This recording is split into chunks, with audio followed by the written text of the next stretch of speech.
3 days after my wife's funeral, my children ordered me off the ranch we had built together. The only thing she left me was a rusted farm key. It opened a pump house no one had used in 20 years. On the wall was a county survey, and one parcel had been circled in red. The pasture my children had sold that morning. I appreciate you sitting down with me for this one. Before we begin, leave me a comment. Have you ever trusted your family with something precious, only to wonder later if that trust was misplaced, yes or no? I want to hear it. I read more of your words than you realize. A quick note, some details in this story have been adjusted for narrative and reflection. The lesson at its core is what I hope stays with you. My wife of 43 years had been in the ground for 3 days when my own children told me to get off the land I had built with my bare hands. The morning mist was still sitting low on the pasture when they came up the porch steps together. I was standing where I always stood at dawn, coffee going cold on the rail, watching the cattle move through the fog like slow gray ghosts. I had not slept more than 2 hours at a stretch since Lorraine died, and every sunrise felt like something I was borrowing from a life that no longer belonged to me. My son came first. Wade Harrington, 44 years old, broad-shouldered and perpetually sunburned, had run the cattle operation for the past 6 years with the loud confidence of a man who had never once doubted his own judgment. He stopped at the top of the steps and looked at me the way you look at a piece of furniture you have decided to move. "Dad, this isn't your place anymore," he said. "Probate cleared yesterday. You've got 48 hours.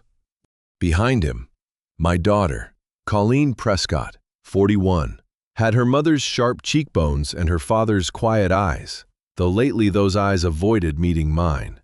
She stood one step below Wade, close enough to touch his elbow, but far enough to pretend she was not part of what was happening.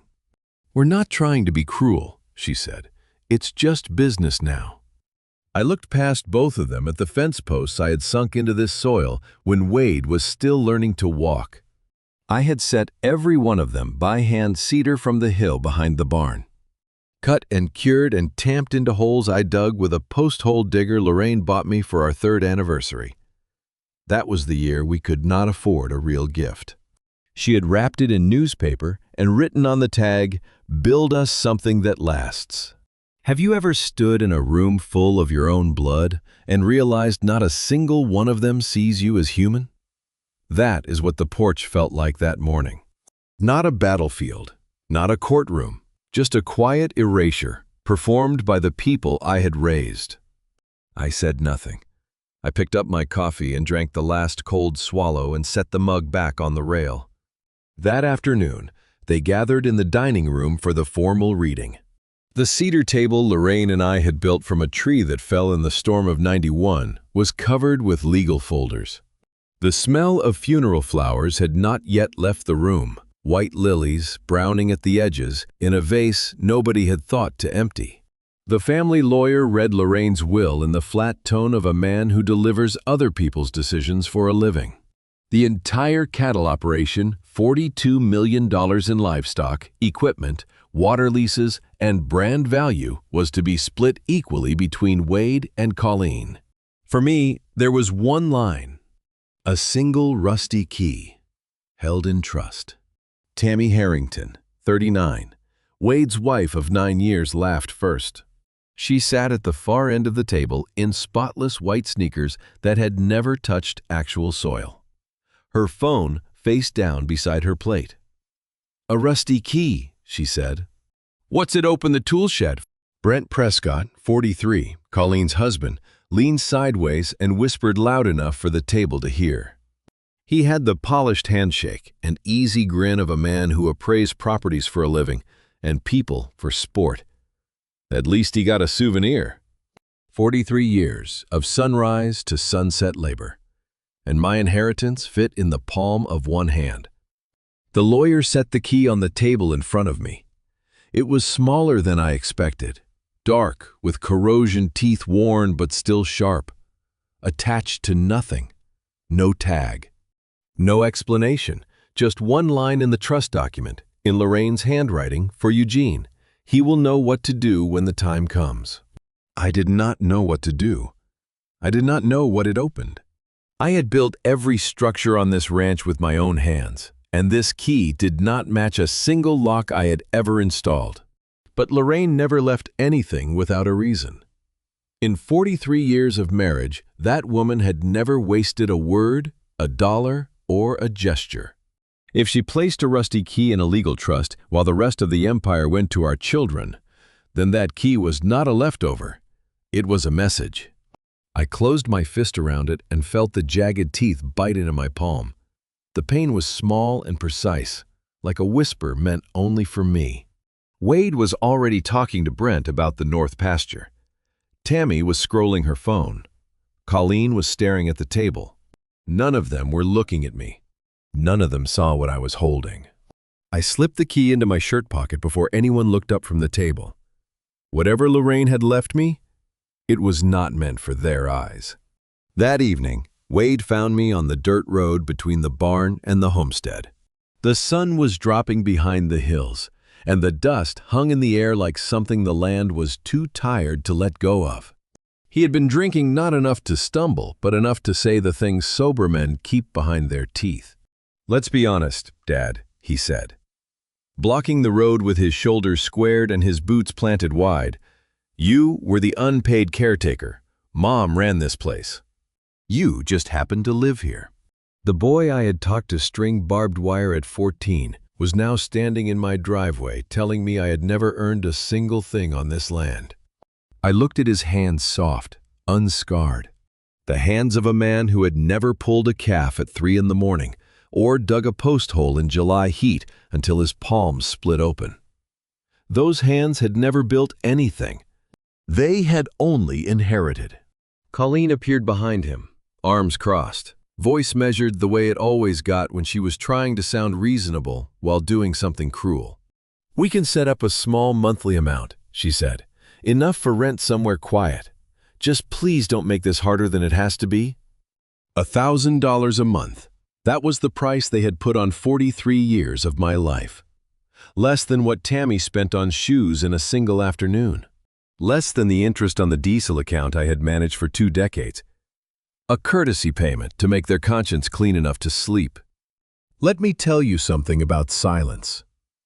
When a man who has worked every sunrise for 43 years says nothing, it is not because he has nothing to say. It is because the things he wants to say would break something that cannot be put back together.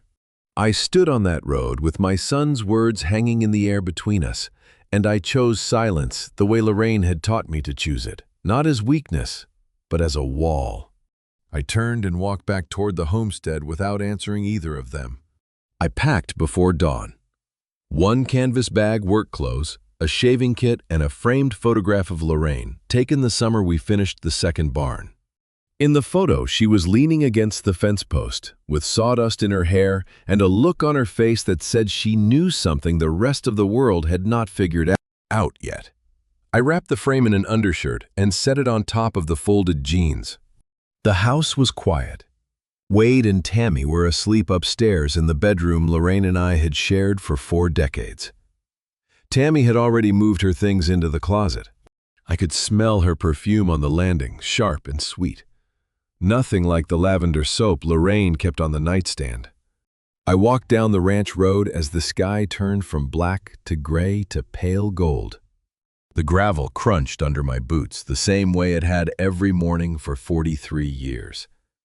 But this time the sound meant something different. This time it was counting down. Walking away from that house felt like pulling a fishhook out of my own chest, slow, deliberate, and drawing blood with every inch. I was halfway to the gate when I heard the voice.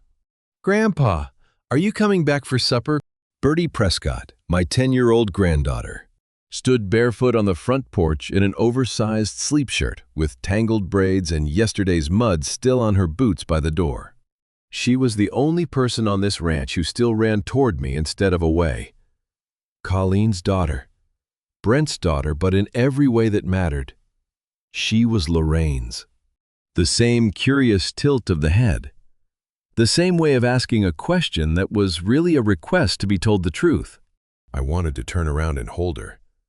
But if I stopped walking, I would never leave. And if I never left, I would never learn what Lorraine had hidden for me. "Save me a seat, little bird," I said without turning around. I kept walking. The bag strap cut into my shoulder, the morning dew soaked through my boots. And when I reached the iron gate at the end of the road, I stopped and pulled the key from my shirt pocket. I held it up against the pale morning light. The corrosion was heavy, but there, stamped faintly into the shaft, half-eaten by rust, was a number. Not a ranch inventory tag, not a brand mark, a county filing code, the kind stamped onto municipal infrastructure. Whatever this key opened, it was not on any map my children had ever seen, and Lorraine had made sure I was the only one who would ever hold it. The county filing code stayed in my head the whole drive to Johnson City. I had seen that prefix format once before years ago, standing beside Lorraine at the county recorder's office while she filed a land amendment. The same sequence of letters and numbers, property records. She had linked this key to something legal, something on file, something that existed outside the ranch and outside the will. The Lone Star Motor Lodge sat on the edge of town between a feed supply warehouse and a closed-down barbecue stand. The room cost $38 a night. The curtains were thin enough to let the neon sign pulse red across the ceiling every 4 seconds. And the mattress sagged in the center like a hammock that had given up. I set my canvas bag on the floor, put Lorraine's photograph on the nightstand, and placed the key beside it. For the first time in 43 years, I could hear my own breathing because there was no one left to breathe beside me. I sat on the edge of that bed and stared at the key under the lamp. The corrosion was heavy on the bow end, but the shaft was cleaner, protected by whatever lock it had been sitting in. The stamped code was faint but readable now that I had light a prefix. 4 digits, and a suffix that matched the format Blanco County used for infrastructure filings. Not residential, not agricultural, municipal. I had built or repaired every structure on that ranch over 4 decades. Every barn door, every cistern lid, every equipment shed from the south fence line to the creek crossing. I knew every padlock, every hasp, every rusted latch on 2,400 acres. This key did not belong to any of them. You want to know what loneliness sounds like at 71? It sounds like an ice machine humming through a thin wall and nobody on earth knowing which room you are in. It sounds like a highway truck downshifting at 2 in the morning while you lie on a stranger's mattress holding a dead woman's key and trying to remember every building she ever touched. I closed my eyes and walked the ranch in my mind. South Barnes combination locks, all of them, installed in 2011. Equipment shed keyed deadbolt, but a modern one, brass, nothing like this corroded relic. Hay storage sliding bolt, no lock at all. The old chicken coop Lorraine converted to a potting shed, padlock, but a small one, and I had the spare on my ring for years. Nothing matched. I opened my eyes and picked up the key again, turning it slowly under the lamp. The teeth were unusual, deep cut, institutional, the kind of profile you see on utility locks and government buildings. Not the flat stamped teeth of a hardware store padlock. This key had been cut for something specific, something engineered to keep people out. The vending machine coffee I had bought on the way in sat untouched on the dresser, gone cold. The room smelled like old smoke embedded in the carpet and bleach from the bathroom, and underneath both of those, faintly, the cedar scent still clinging to my jacket from the ranch. I breathed it in and held it. Why would a woman who documented every transaction, every deed, every handshake in 43 years of marriage leave her husband nothing but a key unless the key was the document? That thought sat in my chest like a coal. I went back through the ranch in my mind, slower this time. Not the buildings I had built, the ones I had not, the ones Lorraine had handled herself.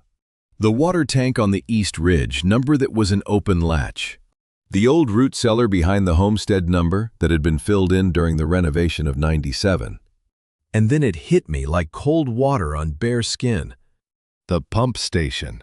North Pasture, past the cedar break, where the old windmill used to stand before the county replaced it with a submersible well in the late '80s. Lorraine had chained that door shut in the summer of 2003, the bad drought year. The year we lost 40 head and nearly lost the ranch itself. She told the hands the equipment inside was ruined by the heat and not worth salvaging. She told me she would handle it. I never questioned her. I never went back. But I remembered her face that day, standing at the pump station door with a padlock in her hand and the chain already threaded through the handle. It was not the face of a woman discarding something broken. It was the face of a woman locking something away. I set the key on the nightstand beside her photograph and lay back on the sagging mattress. The neon pulsed red across the ceiling.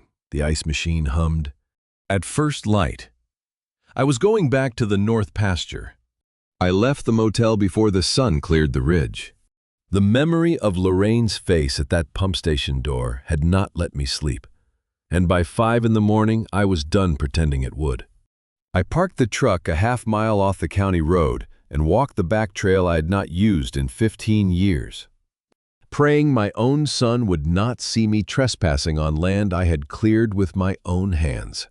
The trail was overgrown mesquite, and cedar scrub had taken back everything the cattle had not grazed in years. By the time I reached the North Pasture, my jeans were soaked to the thigh with dew, and my arms were scratched from pushing through branches that had grown unchecked since the last time anyone had reason to walk this way. The pump station appeared through the cedar break exactly as I remembered it. A small, weathered wood structure no bigger than a garden shed, half swallowed by trumpet vine and hackberry saplings that had rooted themselves against the walls. The door faced east, and in the early light I could see the chain threaded through the handle and the padlock hanging at the bottom, coated in rust so thick it looked like the earth was trying to pull it underground. I took the key from my shirt pocket and fitted into the lock. It resisted. 20 years of corrosion had welded the tumblers together, and for a moment I thought the key would snap. I pressed harder, felt the mechanism grind against itself, and then something inside gave way with a sound like a bone cracking.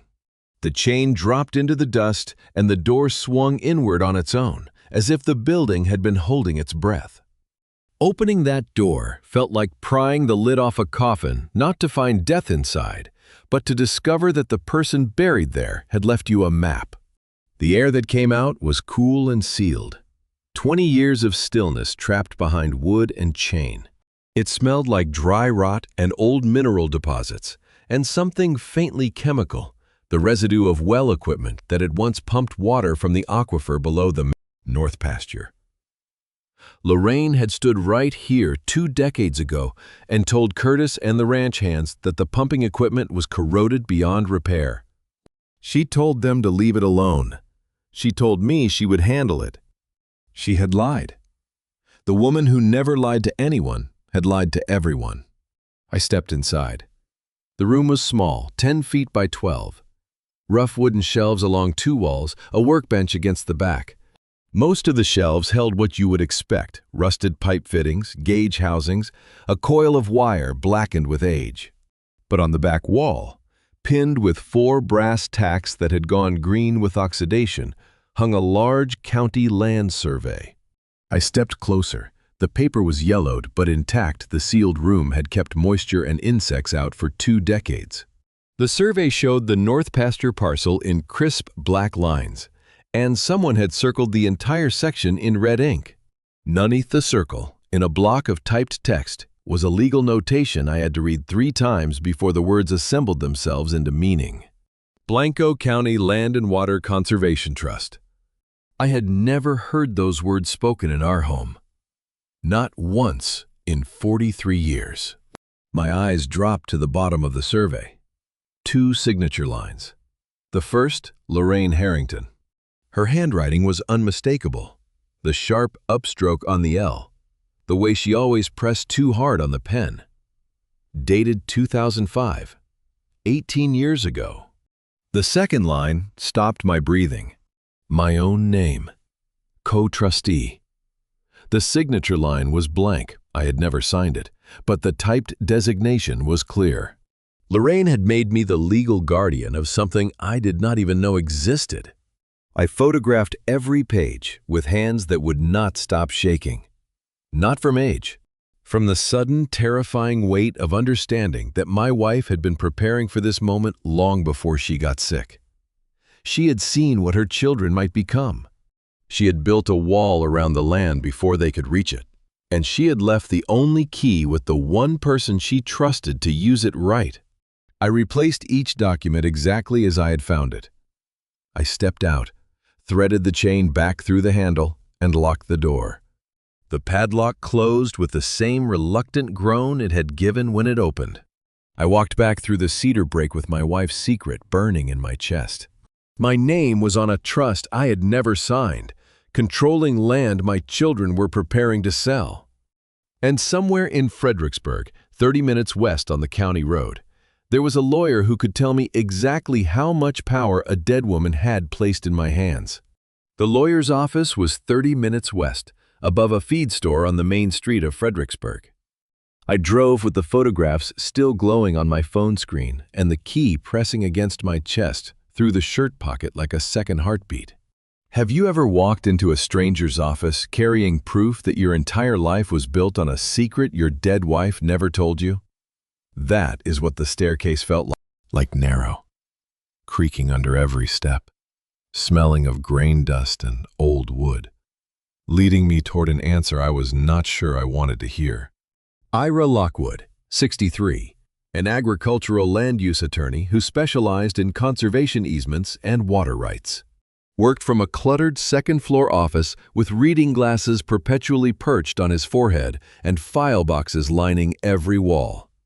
He had been Lorraine's lawyer, not ours, hers. For 18 years, this man had known something about my wife that I had not. And when I appeared in his doorway, he looked up from his desk with an expression that was not surprise, but something closer to relief. "I was wondering when you would come," he said. "Sit down." He poured me coffee from a pot that looked older than the building and set a thick folder on the desk between us. Then he told me the truth. In 2005, Lorraine had come to Ira with a specific fear that one day her children would try to sell the land out from under me. She had seen the way Wade talked about the ranch as a commodity, the way Colleen deferred to her brother's appetite for quick returns. She wanted a firewall, so they built one. The Conservation Trust separated every land deed and aquifer water right from the operational cattle business. The ranch, my children had inherited the livestock, the equipment, the brand, the operating accounts, was a surface shell worth what the will had stated. But the 2,400 acres beneath it and the aquifer that fed every well and stock tank on the property belonged to the trust. $210 million. I had spent the previous night in a motel room that cost $38. Ira laid the documents out one by one. The original trust filing, the county recorder's verification, the aquifer survey with water yield projections that made the land worth more per acre than anything in the hill country. And at the center of all of it, the designation page, 2 names, 2 roles. Lorraine Harrington, trustee. My name. Co-trustee. She put my name on it without telling me, I said. Ira took off his reading glasses and set them on the desk. She put your name on it because you were the only person she trusted to do the right thing when the time came. Under Texas trust law, a grantor can designate a co-trustee in absentia if the trust instrument includes a ratification clause. The moment you present yourself to this office with the key she left you and acknowledge your role, the designation becomes active, which is what just happened. I sat with that for a long time. The afternoon light came through the dusty window behind Ira and caught the motes floating above his desk. And for a moment, the room looked like the inside of the pump station sealed. Quiet. Full of things that had been waiting in the dark. I want you to understand something. I did not feel rich in that moment. I felt the weight of a promise my wife had made on my behalf, and the terrifying responsibility of deciding whether to honor it or let my children destroy themselves. $210 million is not a fortune when it is shaped like a choice between your land and your family. "What are they doing with the ranch right now?" I asked. Ira opened a second folder. "Your children signed a sale contract for the North Pasture with a resort developer called Lone Peak Resorts. A man named Clayton Greer is handling the acquisition. The sale price is aggressive. They are buying the surface and counting on the water underneath, which they will not be able to access once the trust is asserted." He paused. "The escrow closes in 21 days. After that, unwinding the transaction becomes a war instead of a correction. 21 days. 3 weeks to decide the fate of everything Lorraine and I had built." Ira slid a single sheet of paper across the desk. A timeline. 21 days broken into phases: filing, notification, intervention. At the bottom, circled in red ink that reminded me of the markings on Lorraine's survey, was the escrow closing date. "After that line," Ira said quietly, "you lose the element of surprise and gain a 5-year lawsuit." I folded the paper and put it in my shirt pocket, right next to the rusty key. 2 pieces of paper now, one from my wife, one from her lawyer, both pointing toward the same 21-day window. The clock had started. I left Ira's office with the timeline folded beside the key and a 21-day window that felt more like a held breath than a plan. But while I had been sleeping on a motel mattress with springs that stabbed my ribs, my children had been selling the ground beneath my feet. Ira had laid it out before I left. Wade and Colleen signed the sale contract with Lone Peak Resorts the morning after the will reading, before I had even found the pump station. Brent handled the negotiations, which Ira described with a dry contempt I was beginning to appreciate. "If you can call accepting the first offer a negotiation," he said. The deal covered the North Pasture, 600 acres of prime hill country grazing land with direct aquifer access, and the price was aggressive: $42 million for 600 acres of surface, more than double the going rate, which was exactly the kind of number that stopped a cautious man from asking questions. High enough to make my son feel like a genius, low enough to make Ira suspicious. "The interesting part is the buyer," Ira told me.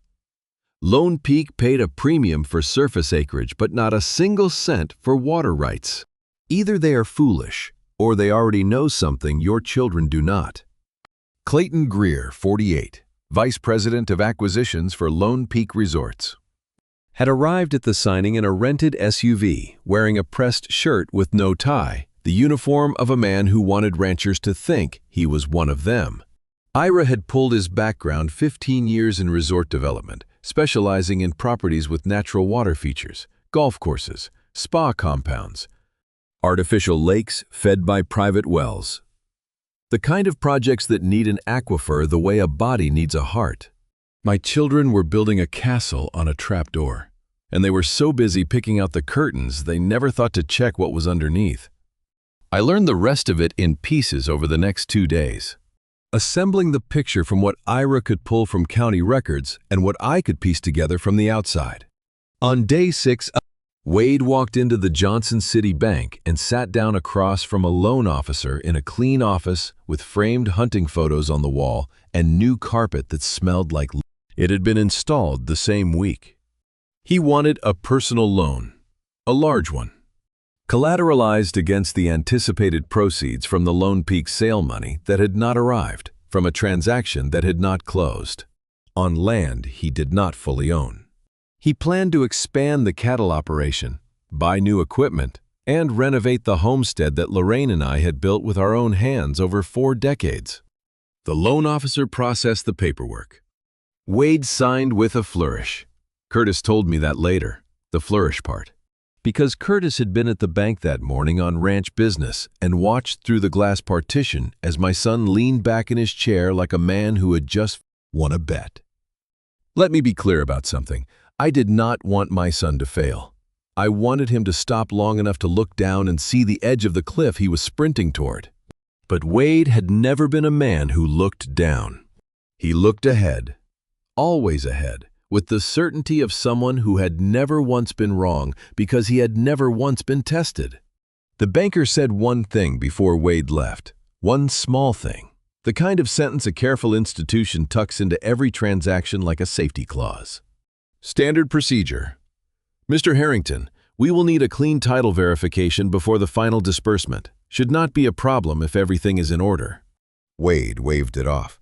The sale is already signed. Money is practically in the account. Just process it. He shook the banker's hand firmly. The handshake of a man who believed he had inherited an empire and was now leveraging it the way empires are meant to be leveraged. He walked out of that bank and climbed into a truck he had already put a deposit on using credit he did not yet have. My son had just borrowed a fortune against a building he did not own the foundation of. And he did not know it yet, but the fuse was already lit. The banker's title verification request was sitting in a processing queue. The Conservation Trust was sitting in the county recorder's office, filed and stamped and cross-referenced. Sooner or later, those two pieces of paper were going to meet in the same clerk's hands. And when they did, every dollar my son had just borrowed would turn into a debt with no collateral and no mercy. I sat in the motel that night with Ira's timeline spread on the bedspread and counted the days. 15 remained. Somewhere on the ranch, Tammy was already spending the loan money. And somewhere in the foreman's office, a man named Curtis Ballard was about to find something in the old records that nobody wanted to hear about. The collision I had been waiting for had not happened yet. The title verification was still crawling through the bank's processing queue, and the trust filing was still sitting in the county recorder's office, patient as a buried seed. But while those two pieces of paper inched toward each other, my daughter-in-law was redecorating a house she did not own with money her husband had not earned. And she was laughing while she did it. Curtis told me about the renovation.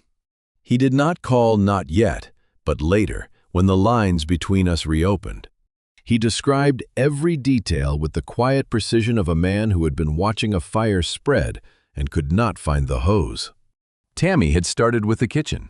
She ordered imported stone countertops to replace the butcher block Lorraine and I had sanded smooth over 30 years of Sunday dinners. She hired a crew to tear out the cedar paneling in the living room, the same cedar I had milled from a tree behind the barn the winter Wade was born. The same boards Lorraine and I had fitted and nailed while the baby slept in a basket between us. Tammy told the sales associate on the phone that the paneling smelled like an old man's closet. She wanted marble, something that photographed well. "Your father spent 40 years making this house look like a barn," she told Wade over breakfast. "I am going to make it look like it belongs to people who actually matter." Cedar paneling does not grow back in a season. Neither does 43 years of a marriage built board by board. But Tammy did not think in seasons. She thought in catalogs and credit limits and the particular arithmetic of a woman who had married into money and intended to spend it faster than it could be earned. All of it, the stone, the fixtures, the designer lighting she ordered from a showroom in Austin, was charged to credit lines tied to Wade's personal loan. The loan that was backed by sale proceeds that had not arrived, from a transaction that had not closed, on land controlled by a trust that nobody in that house knew existed. I sat in my motel room and thought about the cedar. I thought about Lorraine standing in sawdust with a pencil behind her ear, measuring twice, cutting once, the way she did everything. I thought about how a woman who built with that kind of care had also built a trust with the same precision and hidden it in a pump station for 20 years so that the people tearing down her walls could never tear down her land. That same afternoon, something happened in the foreman's office that changed the shape of everything that came after. Curtis Ballard, 56 years old, the ranch foreman with sun-darkened arms and a permanent squint from 2 decades of scanning fence lines at dawn, was the only employee on the property who still called me boss. He had worked alongside Lorraine and me since before Wade graduated high school, and he knew the ranch the way a surgeon knows a body, every vein, every bone, every place where something could go wrong without warning.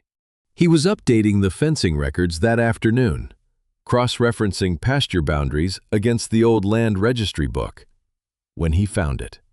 A handwritten notation on a page nobody had turned to in 18 years. Lorraine's handwriting, referencing a conservation trust on the North Pasture. No explanation. No follow-up entry, just a line of ink that should not have been there. How many chances does a man get to hear the truth before the truth stops knocking? Curtis brought the registry book to Wade. He set it on the kitchen table, the same table now covered with tile samples and lighting catalogs, and pointed to the entry. "Wade, there is an entry here from 2005, Curtis said. References a conservation trust on the North Pasture. I have never seen it cleared or closed. Might want to have your lawyer check before the sale goes through." Wade did not look at the page. He looked at Curtis the way you look at a dog that has brought you something dead from the yard. "Curtis, you fix fences and move cattle," Wade said. "That is lawyer stuff, not your job. Do not bring me problems that are not problems." Curtis stood there for a moment. Then he closed the book, walked back to the foreman's office, and sat down at his desk. He had worked for Lorraine long enough to know that when she wrote something down, it was never by accident. He pulled out his phone and scrolled to a number he had not dialed in months. My number. The one my children had not bothered to ask for when they sent me down the road with a canvas bag and a rusty key. Curtis called at 6 in the morning. I was already awake, sitting on the edge of the motel bed with the trust documents spread across the nightstand. He did not say much. There was something in the old registry I needed to know about, and something happening on the North Pasture I needed to see. But the registry could wait. The courthouse could not. Ira met me in the parking lot of the Blanco County Courthouse in Johnson City at 9 sharp, carrying a manila folder that weighed less than a pound and was worth more than every piece of equipment on the ranch combined. The recorder's office smelled like floor wax and old ink. The kind of smell that belongs to buildings where important things happen slowly. The woman behind the counter had gray hair pinned back with a tortoiseshell clip and a rubber stamp in her right hand. She had no idea what she was about to file. Ira laid the documents out in order. The original Conservation Trust Agreement, the amendment Lorraine had drafted in 2005, the water rights designation, the parcel overlay showing exactly which sections fell under the trust's protection, the North Pasture, the Aquifer Access Corridor, and the mineral buffer zone stretching from the creek bed to the county road. The clerk checked the parcel numbers and typed something into her terminal. This will be indexed and cross-referenced when any related transaction on these parcels is processed, she said. Standard procedure. Standard procedure. She said it the way a person says, "Good morning," but what she had just done was plant a tripwire in the public record system. Every title search, every escrow verification on those parcels would now surface the Conservation Trust first. The title company handling the Lone Peak sale would find it. Wade would not. Filing a document at the county courthouse is the quietest way to set a fire of no smoke. No sound, just a piece of paper sitting in a drawer waiting for someone to open the wrong file. We walked out the same way we walked in. 2 old men carrying a folder. Nobody looked twice. That was the point. Ira stopped me at his car, squinting against the morning sun. "That filing is now part of the public record," he said quietly. "When the title company runs verification for the escrow, they will find it. Your children will not." I shook his hand. Lorraine had built the trap. Ira had set the spring. I had just pulled the pin. Back at the motel, I sat in the truck with the windows down, August heat pressing against my skin. Before I could call Curtis, the phone buzzed in my hand. 3 photographs. No caption, no message. 3 images arriving one after the other like punches. The first showed a white pickup parked at the gate to the North Pasture. The Lone Peak Resorts logo was printed on the door in green and gold. the same logo from Clayton Greer's business card. The second showed 3 men in orange high-visibility vests near the old watering trough. One operated a portable drill rig. Another held a clipboard and a soil sample bag. The third showed the drill rig up close, positioned directly over the spot where Lorraine and I used to water the herd on summer evenings, where the aquifer ran closest to the surface and the grass stayed green, even in drought years. They were drilling test holes on my land, not Wade's land, not Colleen's land, mine. Curtis had taken the photos from behind the cedar brake on the ridge above the pasture. He had not confronted them. He had not called Wade. He had done exactly what a man does when he knows the difference between a warning and evidence. He documented it and sent it to the only person who would understand. Lone Peak was not waiting for the closing. They were already measuring what they intended to take. If they were testing the aquifer before the ink was dry, it meant Clayton Greer knew the water was worth more than the grass above it. He had smiled when he signed that contract. Now I understood why. I sat on the motel bed and swiped through the photos one more time. 3 men in orange vests, a truck with a resort logo, a drill rig sitting on top of an underground ocean my wife had spent 2 decades protecting. They were not buying a pasture.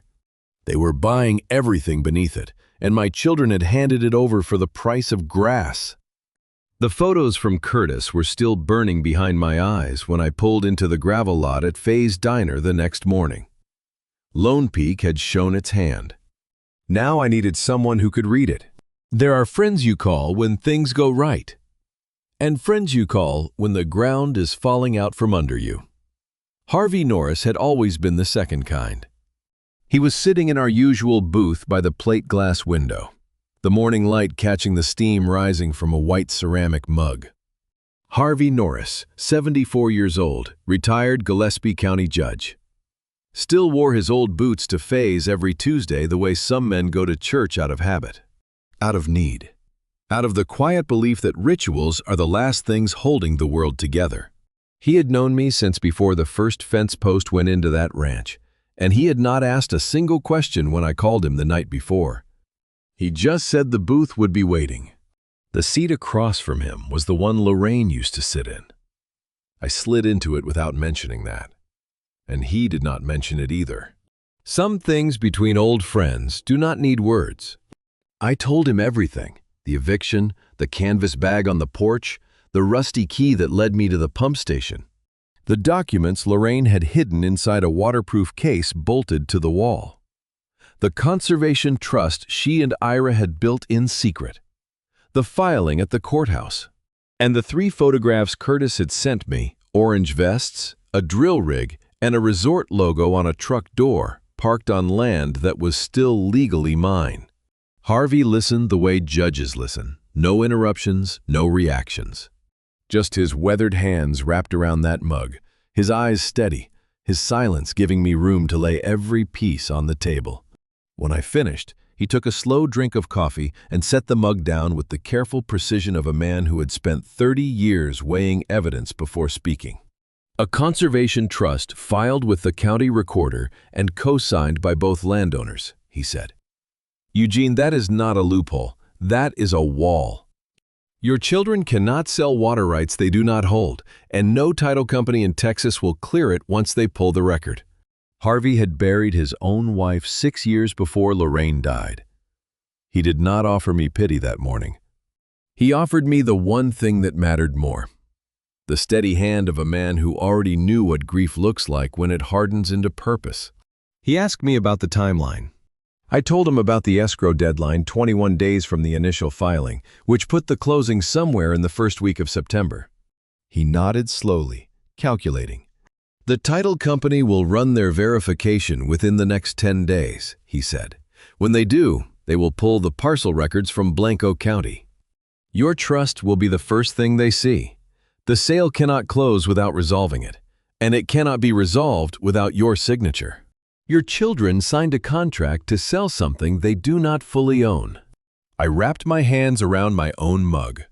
The coffee was strong and bitter, the way Faye had always made it. the way Lorraine used to complain about every Tuesday for 20 years. The ceiling fan ticked overhead. The bacon grease smell from the kitchen drifted through the room. For a moment, it felt like any other Tuesday, except that every other Tuesday. I had not been sitting across from a retired judge planning the legal dismantling of my own family. If you have ever sat across from someone who believed you when the rest of the world had already written you off, then you know exactly what Harvey Norris gave me in that booth. He gave me permission to fight. Land does not belong to whoever yells loudest, Harvey said. It belongs to whoever holds the right paper, and right now, that is you. I looked at him across the table. I might need someone at that closing table who the county still listens to. Harvey set down his coffee cup and looked at me the way he used to look at defendants who had just run out of arguments. When you need a witness with weight, he said, call me. We shook hands across the booth. His grip was firm and dry. The handshake of a man who had sealed more agreements in diners than most lawyers seal in courtrooms. I drove back to the motel with his words settling in my chest like a stone finding the bottom of a well. I had a lawyer who knew the documents. I had a foreman who knew the land. And now I had a judge who knew the law. 3 men against a machine built on resort money and family greed. But Lorraine had always said the best fences are built with only 3 good posts. 3 allies, a lawyer, a foreman, and a retired judge. The pieces were in place, and the escrow clock had not even started yet. But while I was building fences, my daughter was standing inside the enemy's tent, and she was the only one who noticed the floor was rigged. I did not learn about what happened next until Curtis told me days later. Fill in the details with the flat precision of a man who had watched the whole thing unfold from the other side of a wall. Colleen drove out to the north pasture on the afternoon of day 9. A temporary office trailer had been set up near the gate, plywood walls, fluorescent lights buzzing overhead, a folding table covered with survey maps. Clayton Greer was inside, coordinating what he called pre-closing logistics. Colleen walked in without knocking. Clayton, why were your people drilling test holes before we have even closed? She asked. That is not in the contract. Clayton smoothed his collar the way a man does when he has rehearsed the answer before hearing the question. Standard pre-assessment, he said. Environmental compliance. Nothing to worry about. Colleen did not leave. She stood there looking at the survey maps spread across the table. And Curtis said he could see her fingers tapping the edge of an unsigned calendar page. The way a person taps when the math is not adding up, but they cannot yet name the missing number. She drove back to the ranch and found Wade in the kitchen, standing amid the rubble of Tammy's renovation. Wade, something about this does not add up, she said. The survey crew was out there before we signed the addendum timeline. They are testing groundwater on land we have not transferred yet. Wade did not look up from his phone. Colleen, you have been nervous about every deal since you were 12 years old. Stop talking. Brent says the numbers are clean, he added. Clayton says the timeline is normal. The only person seeing ghosts here is you. If your own daughter ever looked across a table at a stranger and saw the lie you were too proud to see yourself, you would understand the particular cruelty of being right when no one in the room wants you to be. Colleen had helped put my bag on the porch. She had stood beside Wade when they told me the house was no longer mine. But she was also the only one of my children who had inherited her mother's instinct for the shape of a lie, and the tragedy was that her own complicity in the eviction had stripped her of the moral authority to make anyone listen. She had burned that bridge the morning she watched me drive away. Now she was standing on the wrong side of the river, waving at a man who could not hear her. The next morning, they all gathered at the Lone Peak Resort's office in Fredericksburg. New carpet smell mixed with printer toner. Styrofoam cups of bitter coffee that nobody finished.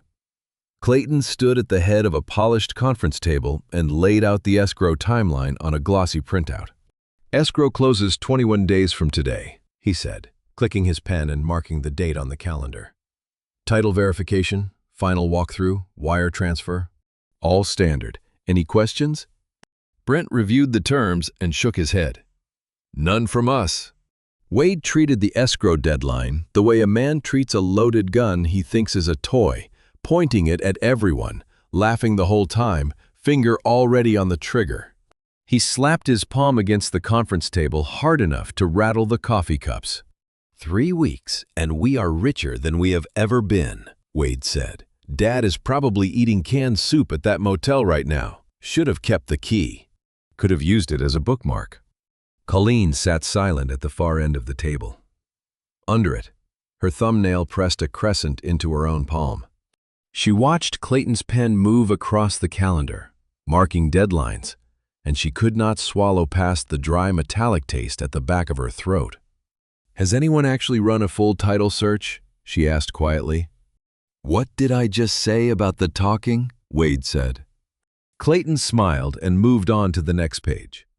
I learned about all of this. Later, Curtis told me about Colleen's questions, about Clayton's smooth deflections, about Wade slapping that table like a man who had already won. 21 days. That was exactly what Ira had predicted. The clock was no longer an estimate.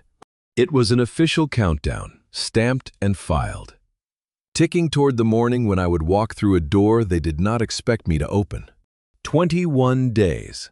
The countdown was official now, stamped into the escrow calendar and ticking in every direction at once. But a countdown only matters if you know what is waiting at the end of it, and my children did not.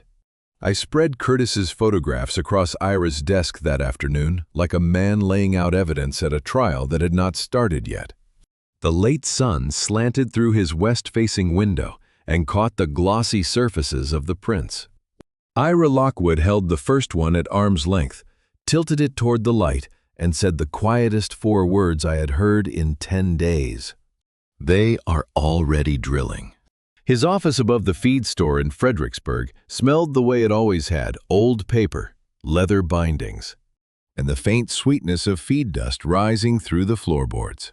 The building creaked beneath us, the way old buildings do, settling into itself, patient and familiar.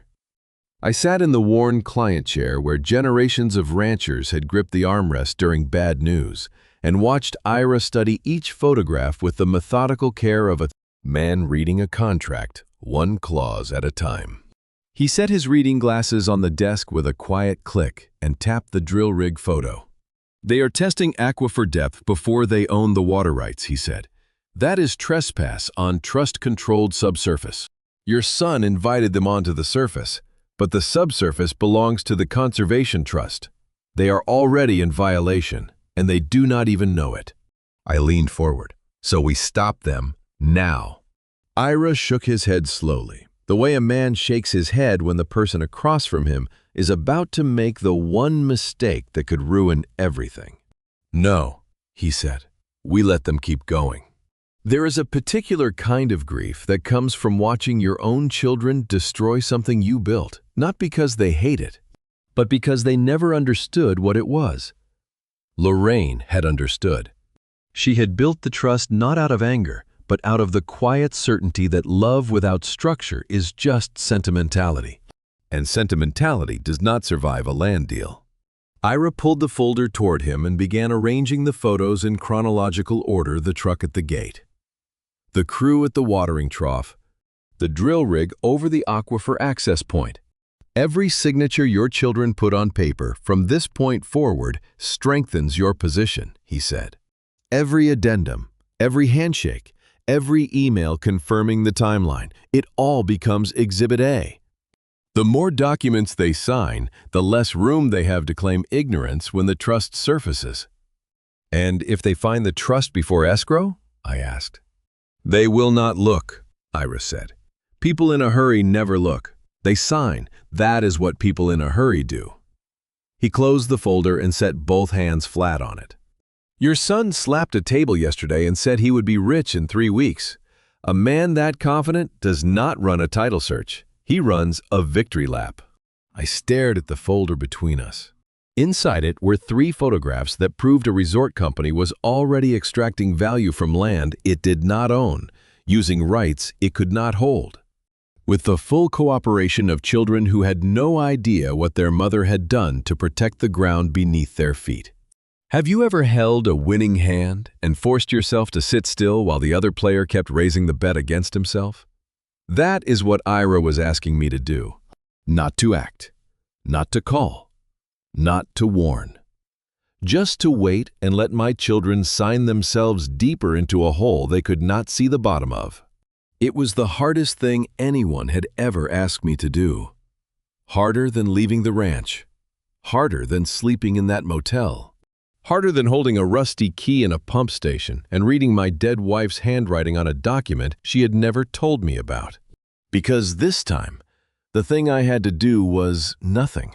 We wait for them to make their next mistake, Ira said. And Eugene, they will make it. People in a hurry always do. I shook his hand across the desk. The folder stayed with him. The photograph stayed in his filing cabinet, locked behind a door that smelled like cedar pollen and old decisions. I walked down the narrow stairs, past the feed bags stacked along the wall, and out into the August evening. I drove back to Johnson City with the windows down. The hill country air smelled like cedar and coming rain. Ira had told me to wait, but waiting is only easy when you do not know what your children are about to do next. And by morning, Wade would do something that not even Ira had predicted. Ira had told me to wait. I lasted less than a day before the waiting became its own kind of punishment, not because I broke, but because Wade did. He did exactly what Ira said people in a hurry always do. He made a mistake. Then he made 4 more before breakfast. Wade made 4 phone calls before 7 in the morning. And every one of them was a mistake. The first was to his private lawyer, demanding that every piece of closing paperwork be fast-tracked.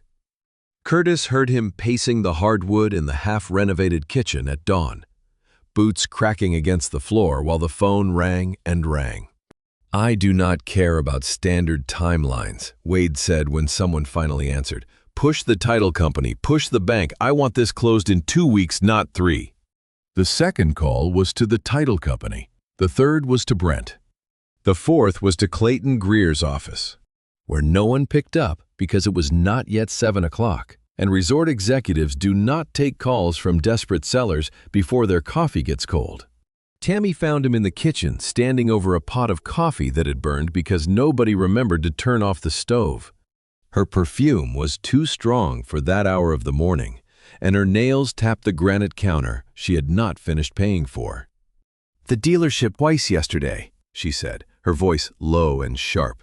"If we do not make the truck payment by Friday, they are sending someone to pick it up in front of the neighbors. Wade." "The money is coming," Wade said without looking at her. "It is already signed. All we need is the wire transfer and we are done. Stop hovering." My son was building a house on a cliff and calling it a foundation, and Tammy was already picking out curtains for the windows. They had spent against a sale that had not closed, borrowed against proceeds that had not arrived, and renovated a home they did not own with credit tied to land they could not fully sell. Every dollar they spent was a thread pulling tighter around a knot they could not see. I sat in the motel that morning and drank weak coffee from a styrofoam cup and thought about what my son sounded like when he was afraid. Curtis had described it without using the word fear. He said Wade's voice had gone thin and fast, the way it used to sound when he was a boy, and had broken something he knew he could not fix. But what happened next was something I did not learn about until weeks later, after the whole thing had come apart and the documents were spread across a different table in a different room. On the 12th day, inside the climate-controlled offices of Lone Peak Resorts, Clayton Greer's due diligence team pulled the county records for the Harrington parcels. They were running standard pre-closing verification, the kind of thing any competent buyer does before wiring tens of millions of dollars. And there, filed 6 days earlier and stamped by the Blanco County Recorder, they found it. A conservation trust, co-signed by a Lorraine Harrington, deceased, and an Eugene Harrington, living. encumbering the entire north pasture, including aquifer access and subsurface water rights. Clayton Greer did not become vice president of acquisitions by warning the people he was about to devour. His paralegal slid the photocopied trust document across the glass conference table. The county recorder stamp was visible in the corner, fresh and blue. "There is a conservation trust filed 6 days ago," the paralegal said. "It encumbers the entire north pasture, including aquifer access.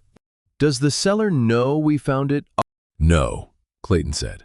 "Should we notify them?" Clayton picked up the photocopy. He held it the way a man holds a card he has no intention of playing yet, lightly, at the edges, already calculating what it would be worth at the right moment. "Do not tell them," he said. "Do not tell anyone. If they want to certify unencumbered ownership at closing, that is their problem, not ours." His team filed out. The office door clicked shut behind them. I would not learn what happened next until Clayton's own paralegal repeated it under oath months later. During the lawsuit, that Clayton sat alone in the sterile air conditioning, turning the photocopy over in his hands, and said 2 words to the empty room. "Let them sign." The same 2 words Ira had said to me across his cluttered desk 2 days earlier. The same strategy, the same patience, the same willingness to watch people walk into a trap of their own making. I did not know about Clayton's discovery until much later, but I knew this on the 12th day. My children had 2 predators circling them. Me, with a folder full of trust documents, and a resort executive with the same information and none of my mercy. The only question left was which trap would close first. 2 traps were closing on my children now, 1 from each side, and neither had sprung yet. But on the 14th day, the first crack appeared, and it came not from me or from Clayton Greer, but from a piece of paper with a bank letterhead and a red stamp across the disbursement line. The letter arrived on a Tuesday, and by Tuesday evening my son's entire financial architecture had begun to crack. Curtis told me Wade drove to the bank in Johnson City before the doors were fully open.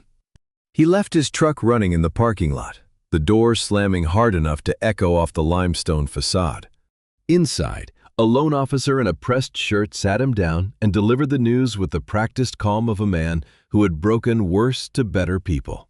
"Mr. Harrington, the title search flagged an encumbrance we were not aware of," the officer said. "Until that is resolved, we cannot release the remaining funds. It is policy, not personal." "What encumbrance?" Wade said. "We own that land free and clear. My mother left it to us." "The county records suggest otherwise. You will need to speak with your attorney." Wade called his lawyer 6 times from the parking lot. Nobody answered.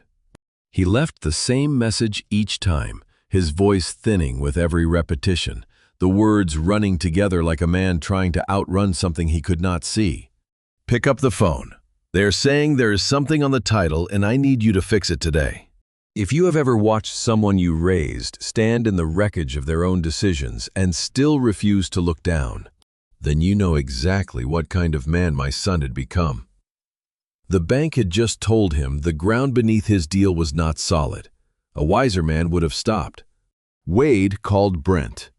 The trust filing I had placed at the courthouse 8 days earlier had done exactly what Ira said it would. It had surfaced during a routine title search, invisible to the sellers, visible to anyone whose job it was to verify what was real. The first domino had fallen from a move my children never knew was made. That evening, Brent arrived at the homestead with a solution. He walked through the half-renovated kitchen carrying a stack of pages still warm from his car printer. The smell of toner mixing with barbecue smoke drifting through the open window from a neighboring ranch.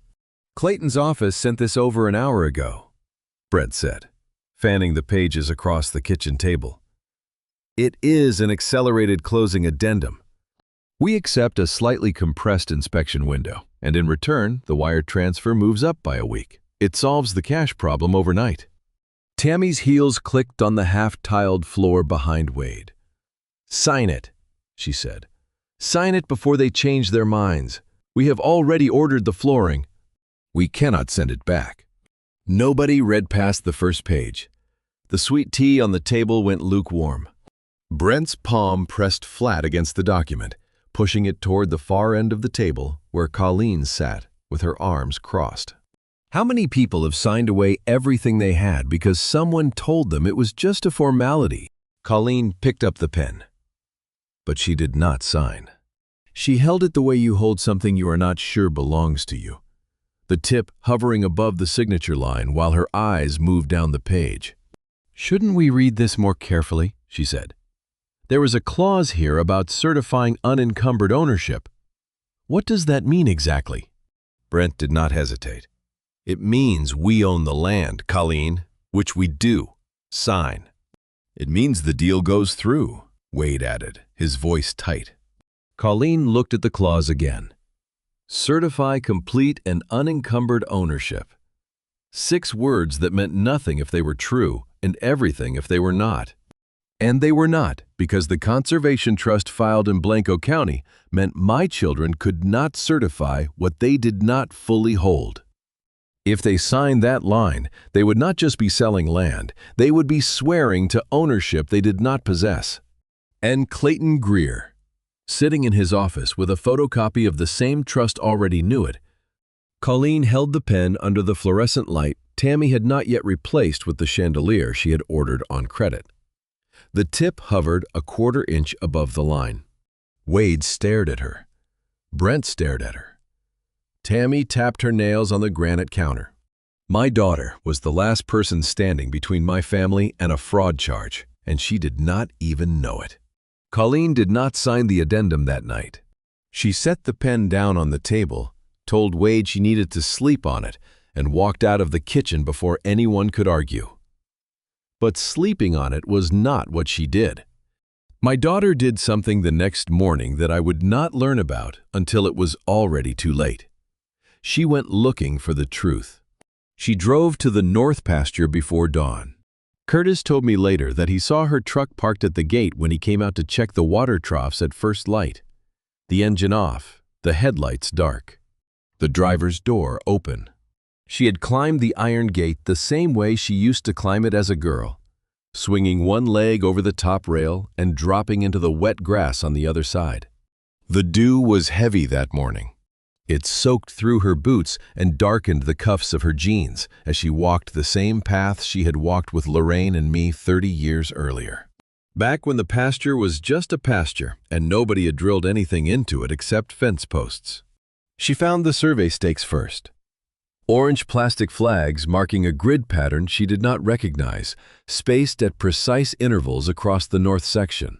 Then she found the drill holes, fresh ones. The exposed earth dark and wet against the dry caliche surface around them. She knelt beside one and let the loose soil crumble between her fingers. These were not old test sites. These were recent, systematic, professional. The abandoned pump station sat in the distance, its rusted padlock catching the early light. Colleen did not walk to it. She did not know what was inside, but she stood there looking at it for a long time. And I have to believe that something in her recognized what her mother had recognized decades earlier, that this land held more than grass. Colleen had her mother's eyes. I always said that. But what I never said is that she also had her mother's instinct for knowing when something was buried that should not be. The difference between them was that Lorraine had the spine to dig. Colleen drove back to the homestead with dirt on her boots and dust on her lips, and the truth sitting in her chest like a stone she could not swallow. She found Wade in the kitchen drinking yesterday's reheated coffee, the addendum still spread across the table where she had left it. "I walked the north section this morning," she said. "There are drill holes out there, fresh ones, near the old pump station. They are not just buying grass, Wade. They are testing what is underneath it."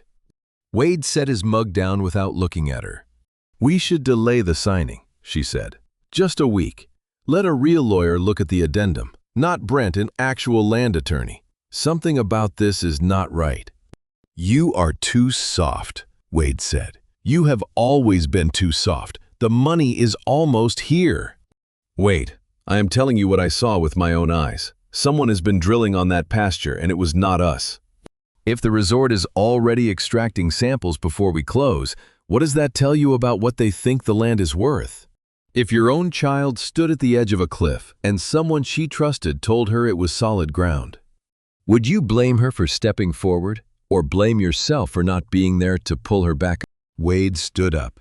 He crossed the kitchen in 3 steps and gripped Colleen's shoulder hard enough to turn her toward him. The meadowlarks had gone quiet outside. The stale air in the kitchen pressed against everything. "Colleen, I swear," he said, his voice low and flat and final. "If you scare this deal off because you got sentimental about a field, I will never forgive you. Do not ruin this." He held her there for a moment. Then he let go, sat back down, and picked up his coffee. The kitchen was silent after that.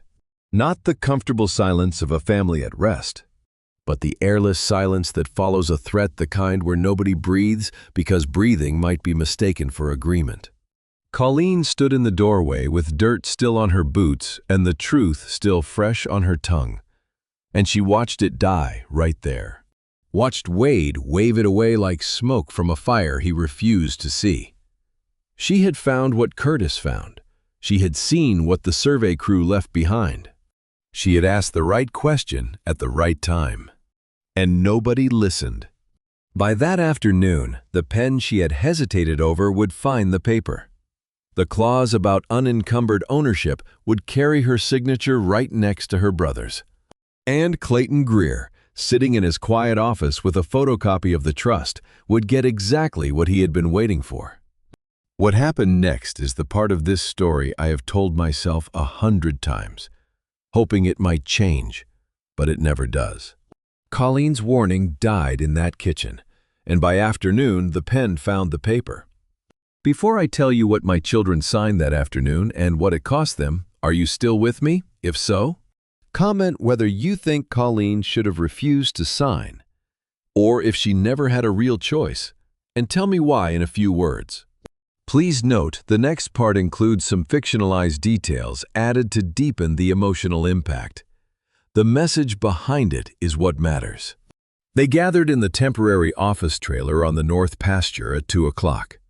The same trailer where Colleen had questioned Clayton days earlier.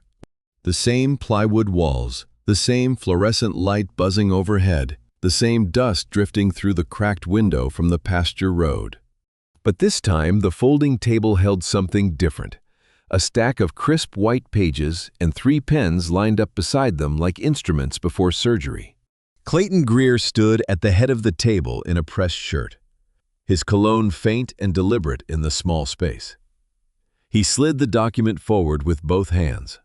"Section 9, he said, the ownership certification, standard language. Each seller affirms complete and unencumbered title to the property described herein. Sign at the bottom, all 3 parties. 3 signatures on a single page. That is all it takes to turn a family into a defendant list." Wade signed first. He did not read the clause. He did not pause.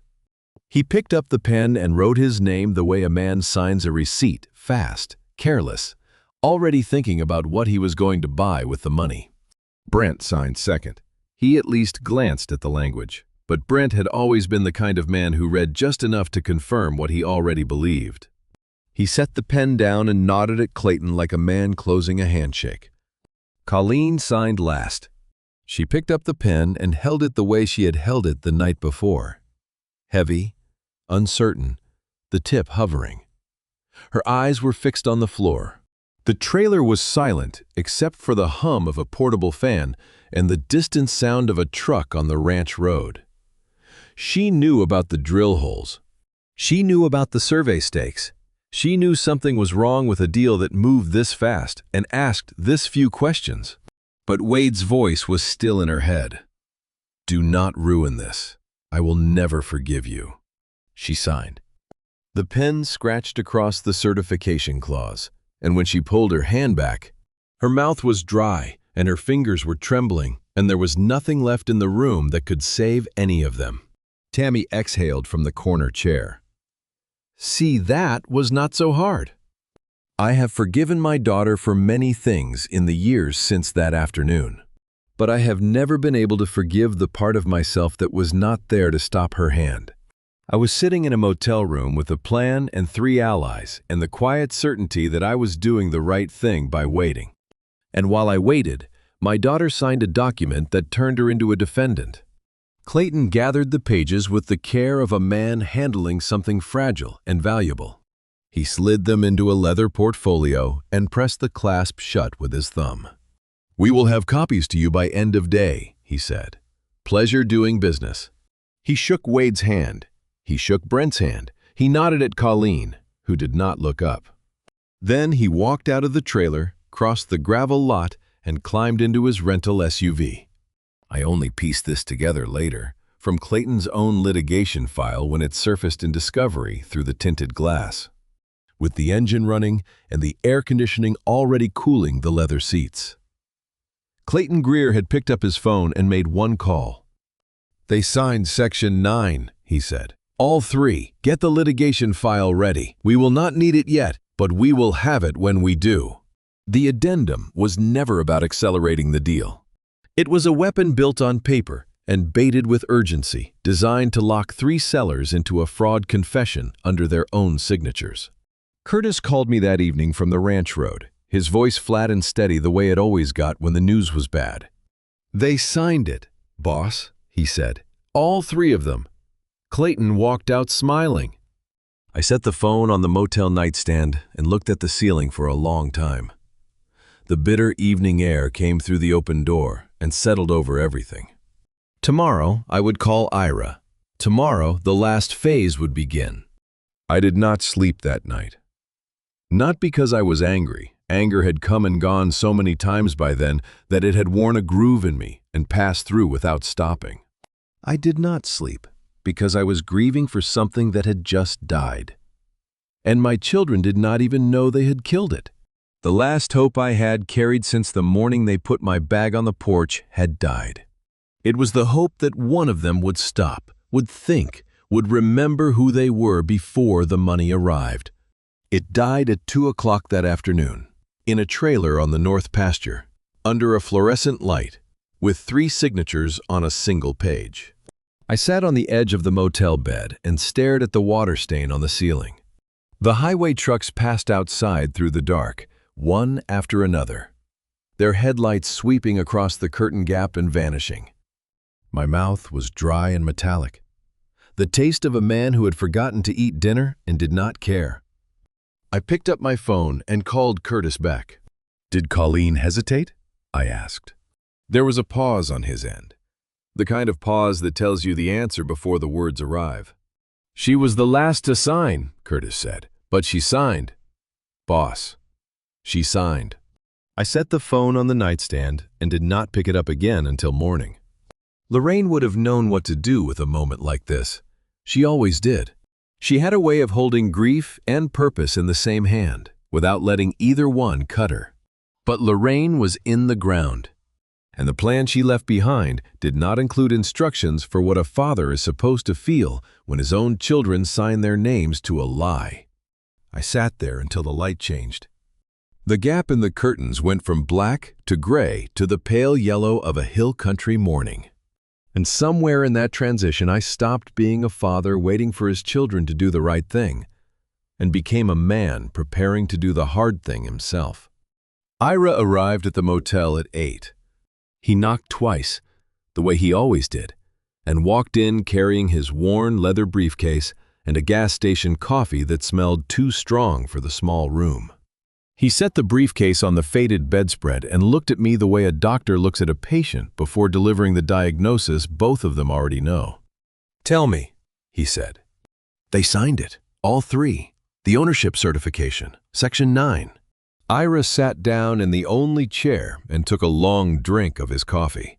Then he set it on the nightstand beside my phone and opened his briefcase with a snap that sounded louder than it should have in the quiet room.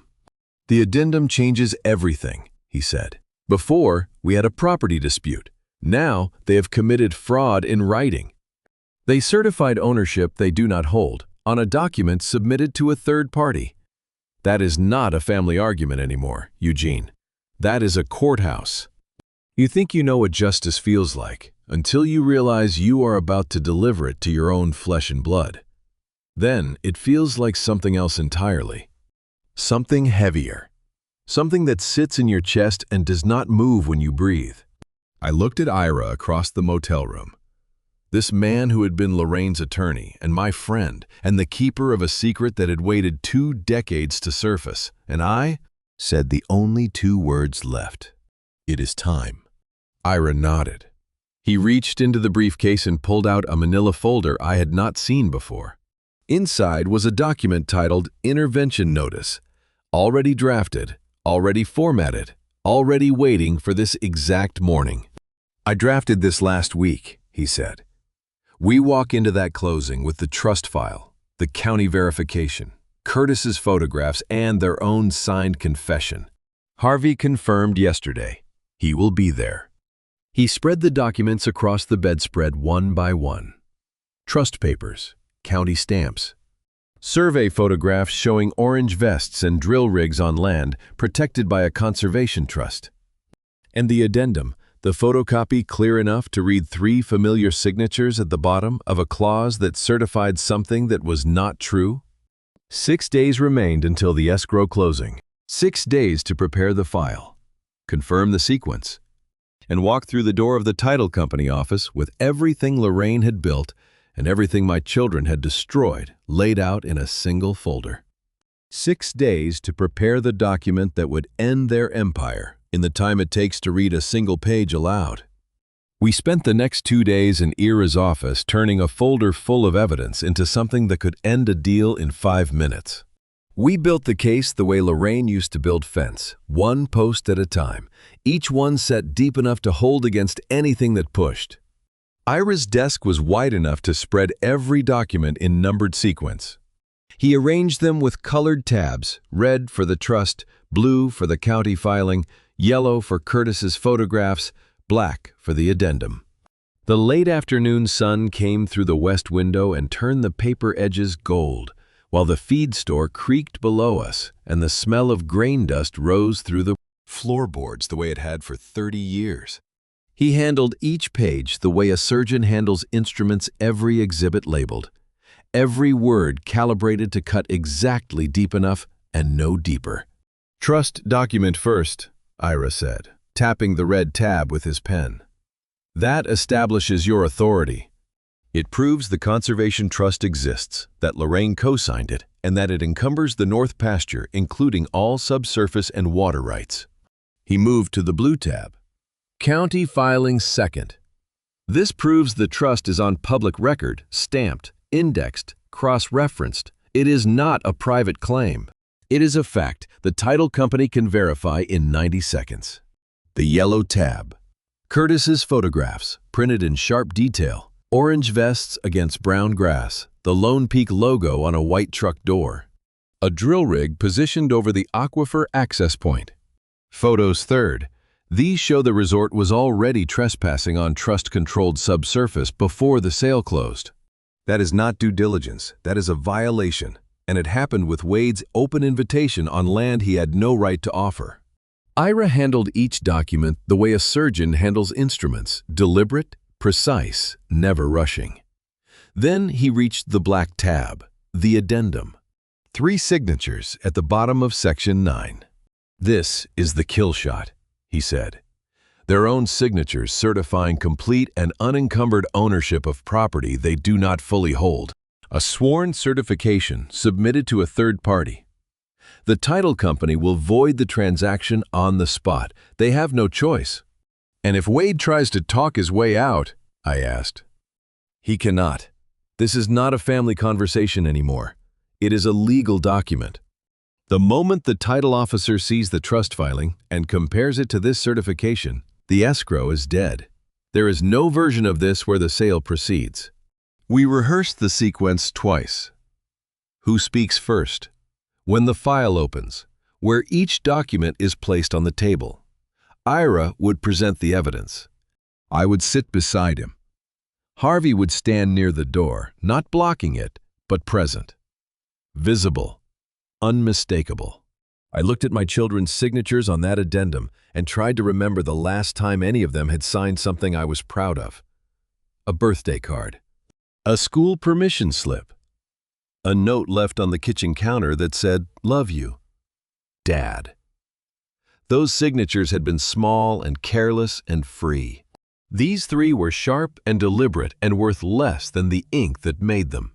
You think you know what preparation feels like until the thing you are preparing for is the undoing of your own family. Then preparation feels like loading a weapon you built yourself, aimed at people you taught to walk. Ira picked up the phone on the second afternoon and dialed Harvey. "Harvey, it is Ira, the 21st, title company in Blanco, 9 in the morning. Bring the vest." Harvey's voice came through the speaker, warm and steady. The voice of a man who had waited his whole retirement for a reason to stand up one more time. "I will be there at 8:30, Harvey said. "A judge is never late to his own courtroom." Ira hung up and looked at me across the desk. The file sat between us, tabbed, ordered, complete, every document in place, every exhibit ready, every word chosen. He closed the folder and set it on the corner of his desk like a loaded weapon with the safety on. The embossed seal of the county recorder pressed against my thumb as I let go of it for the last time before the day that mattered. 4 days. 4 days until I would walk into a room full of people who thought I was finished, carrying a folder that proved I had never left. But before day 21 arrived, my daughter would come to me one last time, and what she said that night nearly broke the plan apart. Colleen came on the 18th day. The evidence file was locked in Ira's cabinet. Harvey was confirmed, and I had told myself the hardest part was over. I was wrong. The hardest part was standing in a motel doorway, looking at my daughter's face. The knock came at 9:14 on a Wednesday night. 2 soft taps, then nothing. Then a third so faint I almost mistook it for the wind. I opened the door, and the yellow porch light caught her in half shadow. Mascara streaked down both cheeks. Her fingers twisting the strap of her purse the way she used to twist the hem of her dress when she was small and waiting to find out if she was in trouble. She smelled like lavender, the same brand Lorraine used. It filled the small room the moment she stepped inside. And for one breath, I was not in a motel. I was home. "I am not here because Wade sent me," she said. "He does not know I came. Daddy, I am sorry. I should have said something at the will reading. I should have said something every day since." She stood 3 feet from the bed, arms crossed, shoulders drawn in, crying the way adults cry when they are ashamed, quietly, with their eyes open, refusing to look away from the person they have wronged. "There is something wrong with the resort deal," she said. "I found drill holes on the north pasture, fresh ones. I told Wade and he would not listen." "Nobody listens to me." "I am listening," I said. Her face crumpled. "Mom would be ashamed of me." I have replayed that moment 1,000 times.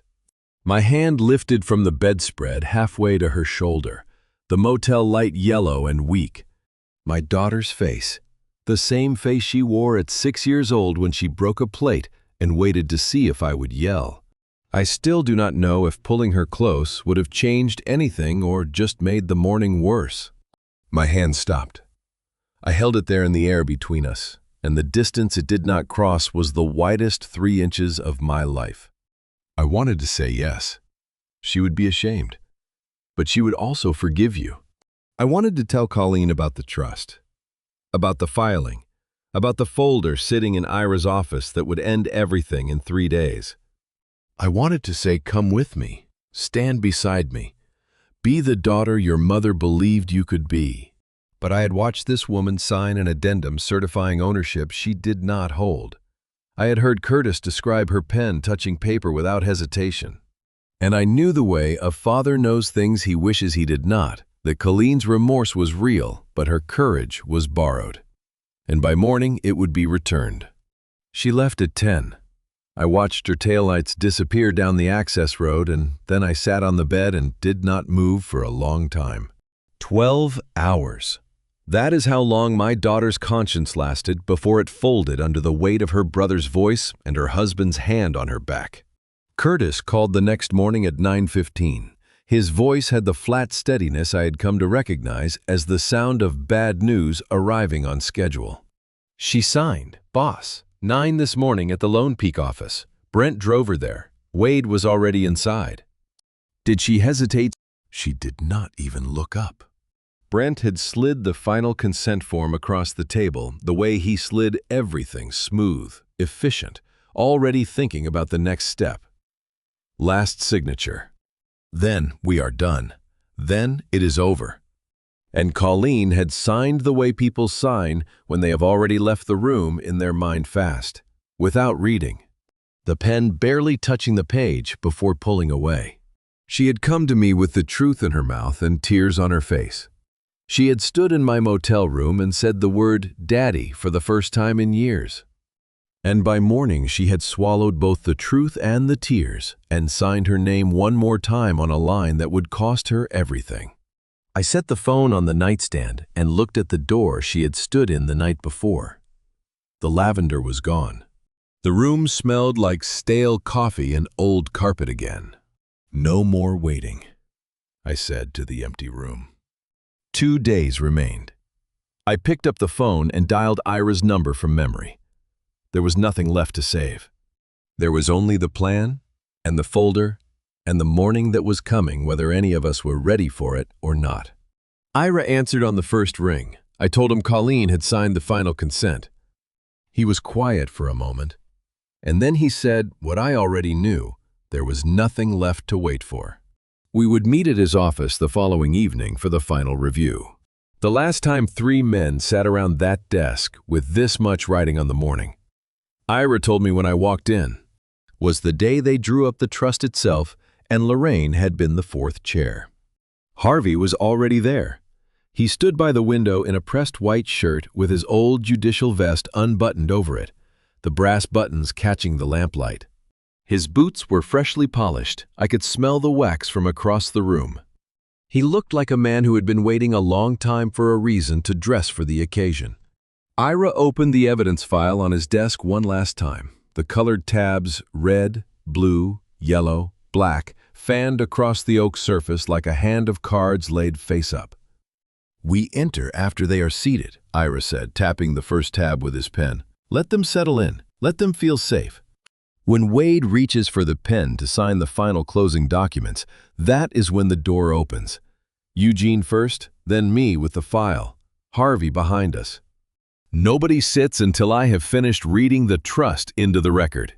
He walked us through each exhibit again. Trust, county filing, photographs, addendum. The sequence had not changed, but hearing it the night before made it feel different, heavier, closer, more real than rehearsal. Harvey buttoned his vest and studied his reflection in the dark window. "Haven't felt this useful in years," he said. "Last time I wore this was my retirement dinner. Funny, I thought that was the last fight I would ever show up for." "Lorraine would have wanted you there," I said. Harvey turned from the window and looked at me with the steady eyes of a man about to say something he had kept for a long time. "Lorraine planned on me being there," he said. "She told me so herself, 3 months before she died." The room went still. Ira's pen stopped tapping. I stared at Harvey and felt the floor shift beneath me, not in anger, but in awe. My wife had known. She had anticipated what her children would become. And she had built this moment into the plan before I ever found the key, before I ever slept in that motel, before any of this began. Lorraine had planned for everything, the trust make sure, but she had not planned for the look I would carry on my face when I walked into that room to destroy the future of 2 people we had made together. That part she left to me. Ira poured the last cups of coffee from his drip machine, strong and unsweetened, the way all 3 of us took it. We drank in silence for a while. The kind of silence that belongs to men who have said everything that needs saying and are waiting for morning to finish the conversation. Have you ever spent the night before a fight you know you will win, and wished with everything left in you that you could lose instead. That is what I felt sitting in that chair above the feed store, holding a coffee mug I could not taste, listening to the building creak beneath us. I did not want to win. I wanted my children to have been different. I wanted the trust to have been unnecessary. I wanted Lorraine to have been wrong about what they would do. But Lorraine was never wrong about the things that mattered. "What happens to my children after tomorrow?" I asked. Ira closed the file and set his hands flat on top of it. "That depends on what they do next," he said. "But what happens to the land that is already decided? It stays yours." He locked the file in his briefcase. The clasp snapped shut with a sound that felt final. Harvey shook both our hands. His grip was firm and dry and sure. Then he walked down the narrow stairs, his polished boots careful on each step, and drove home to press his shirt one more time. We drove back to Johnson City in separate trucks, the evidence file locked on the seat beside Ira. I set my alarm for 6. I pressed my one good shirt and hung it on the bathroom door. I drank a glass of water because my stomach would not hold anything else. Then I lay in that motel bed and stared at the ceiling one last time, knowing that in 12 hours I would open a door my children did not expect, and nothing on the other side would ever be the same. I did not sleep. The alarm went off at 6, but I had already showered, already pressed my shirt a second time, already stood at the mirror and looked at the man who was about to walk into a room and end something that could never be rebuilt. I drove to Blanco with the windows down and the morning air cool against my face and the taste of adrenaline already metallic in my mouth. Wade Harrington picked up the pen at 9:07 in the morning, and he never got to put it down. The title company office in Blanco smelled like new carpet and printer toner. The conference table was polished to a shine, and the closing documents were fanned across it in neat stacks with signature tabs marking every page. Wade sat at the head. Brent and Colleen flanked him. Tammy perched in a side chair near the window. Clayton Greer sat across from them, his briefcase closed on the floor beside him, his hands folded, waiting. Wade reached for the pen. His fingers closed around it. He pulled the first document toward him and leaned forward. The door opened. I walked in wearing the shirt I had pressed twice and the boots I had worn every day of my working life. Ira was behind me carrying the evidence file. Harvey came last, his judicial vest buttoned, his presence filling the doorway the way a courtroom fills when the judge enters. Wade's hand stopped. The pen hovered above the signature line. "What are you doing here?" he said. "You do not have any business in this room." "I have more business in this room than anyone at this table," I said. "Ira, go ahead." 21 days. That is how long it took for a rusty key and a single folder to dismantle an empire built on the assumption that I was nobody. Ira set the evidence file on the polished table and opened it to the red tab. His voice was steady and legal precise, the voice of a man who had rehearsed every word and meant all of them. "My name is Ira Lockwood. I am the attorney of record for the Harrington Land and Water Conservation Trust. Filed with the Blanco County Recorder 18 years ago and re-verified 13 days before this closing. Eugene Harrington is the sole surviving trustee. The land and aquifer rights you are attempting to transfer do not belong to the sellers. This transaction is void." The title company officer reached for the documents and pulled them back from Wade's side of the table without a word. That was all it took. One sentence from a land attorney and a county stamp, and the closing was dead. "Daddy," Colleen said, barely audible. I did not look at her. The room was silent for 3 seconds. Then Clayton Greer moved. He reached down to his briefcase, unclasped it, and pulled out a second folder. He set it on the table beside Ira's and opened it to a photocopied page. I recognized the county recorder's stamp, blue ink. The same trust filing. If you have ever watched the exact moment someone realizes they have been standing on borrowed ground their entire life, That is what my son's face looked like when Clayton slid the addendum across the table. For the record, Clayton said, Lone Peak became aware of the Conservation Trust filing 12 days ago. We chose not to inform the sellers. He tapped the addendum with one finger. Section 9. Your client certified complete and unencumbered ownership. That certification is now evidence of material misrepresentation. Wade's head turned from Clayton to me, to the addendum, and back to Clayton. His mouth opened. Nothing came out for a moment. Then it did. You knew, he said. You knew and you let us sign it. You signed it because you did not do your own due diligence. Mr. Harrington, Clayton said, Lone Peak will be consulting with our litigation team regarding fraud and breach of contract. Harvey spoke for the first time. His voice carried the weight of 30 years on the bench, low and unhurried, and impossible to interrupt. For the record, I am Harvey Norris, retired judge of Gillespie County, present as a witness to these proceedings. Everything stated here today is documented and attested. The room went silent again. The coffee cups along the table edge had gone cold. Nobody had touched the water. Wade's pen slipped from his fingers and hit the unsigned closing documents with a small plastic click that sounded in that silent room like a bone breaking. Tammy was already standing. Brent was already reaching for his phone. And Colleen sat perfectly still, her hands gripping the armrests of her chair, her eyes fixed on the trust folder, reading her mother's name on the first page. The same handwriting she had seen on birthday cards her entire life, now ending everything. Colleen was still reading her mother's name on the trust document when the room behind me began to empty. Tammy stood first. Brent reached for his phone. Wade stared at the unsigned closing documents, as if they might rearrange themselves into a different outcome. They did not. It took less than 90 seconds for the family my wife and I had built over 43 years to turn on itself like a wounded animal. Tammy was through the conference room door before Wade had finished standing.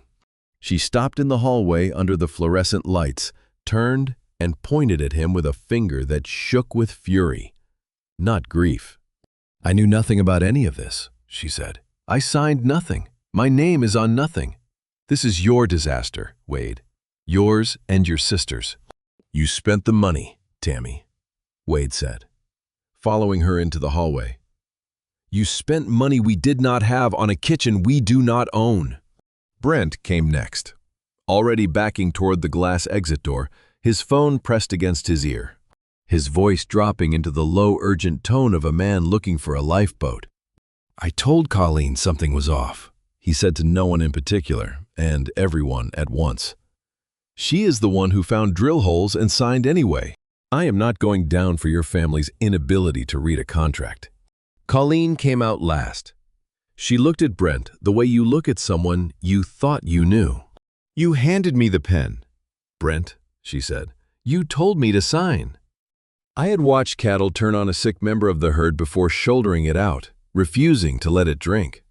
I never thought I would see my own children do the same thing in a hallway that smelled like new carpet and old mistakes. Wade grabbed Brent's collar. Brent's phone clattered against the wall. Colleen stepped between them and pushed Wade back with both hands, and for one moment the three of them stood there in the narrow hallway breathing hard. Their alliance shattered into blame and self-preservation, each one already calculating which piece of the wreckage they could carry out alone. I stood in the conference room doorway and watched. I did not speak. There was nothing left to say to people who had stopped listening to each other the moment the money disappeared. This is what greed looks like when the money stops, I said, quiet enough that only Colleen heard.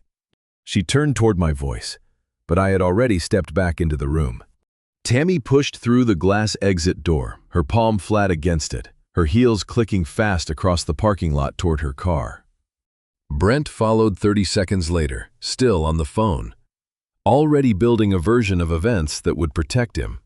Colleen stood in the empty hallway alone for a moment, then walked out without looking back. You think justice will feel like victory.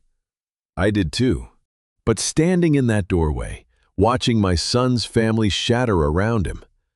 I felt something closer to the sound a tree makes when it finally falls. Relief and ruin, all at once. Clayton Greer was the last to leave the building. He found Wade in the parking lot, standing beside the truck the bank would soon repossess, and delivered the final blow with the same smooth corporate precision he had used to pour coffee at the first meeting. "Mr. Harrington, Lone Peak is formally withdrawing from this transaction effective immediately," Clayton said. "Our legal team will be filing a breach of contract claim based on the ownership certification you signed. I would recommend you retain counsel before end of business today." "You set us up," Wade said.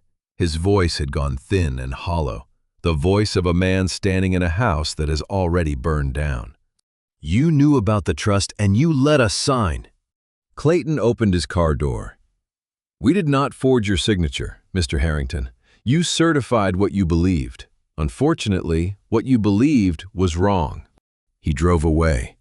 The rental SUV shrank down the Blanco Road until it disappeared around the bend. And then it was just Wade, alone. The parking lot empty except for the truck Tammy had picked out and the August heat rising off the asphalt in waves. I watched from the title company window. My son stood with his hands at his sides and his head down. He looked exactly like I had looked 21 days earlier, walking down the ranch road with a single bag. Except I had been carrying a key, and Wade was carrying nothing at all. The cicadas sang, the highway traffic hummed, and in the parking lot below, the empire my children had built on borrowed money and borrowed land stood perfectly still in the noon sun, already beginning to evaporate. Wade did not have a key. He did not have a plan. He had a truck he could not afford and a parking lot that was emptying around him. And when he finally drove home that afternoon, what was waiting for him was worse than what he had left behind. Justice is supposed to feel like the end of something, so why did the week that followed feel like watching a house burn down room by room?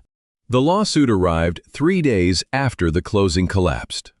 Lone Peak's legal team filed in Blanco County fraudulent misrepresentation, breach of contract, damages to be determined. Curtis told me Wade's remaining personal assets were frozen before the ink on the filing was dry. The bank suspended what was left of the loan. The credit lines tied to the renovation were called in. Everything Wade had borrowed against a future that no longer existed came due at once. His own lawyer read the addendum and called him that afternoon.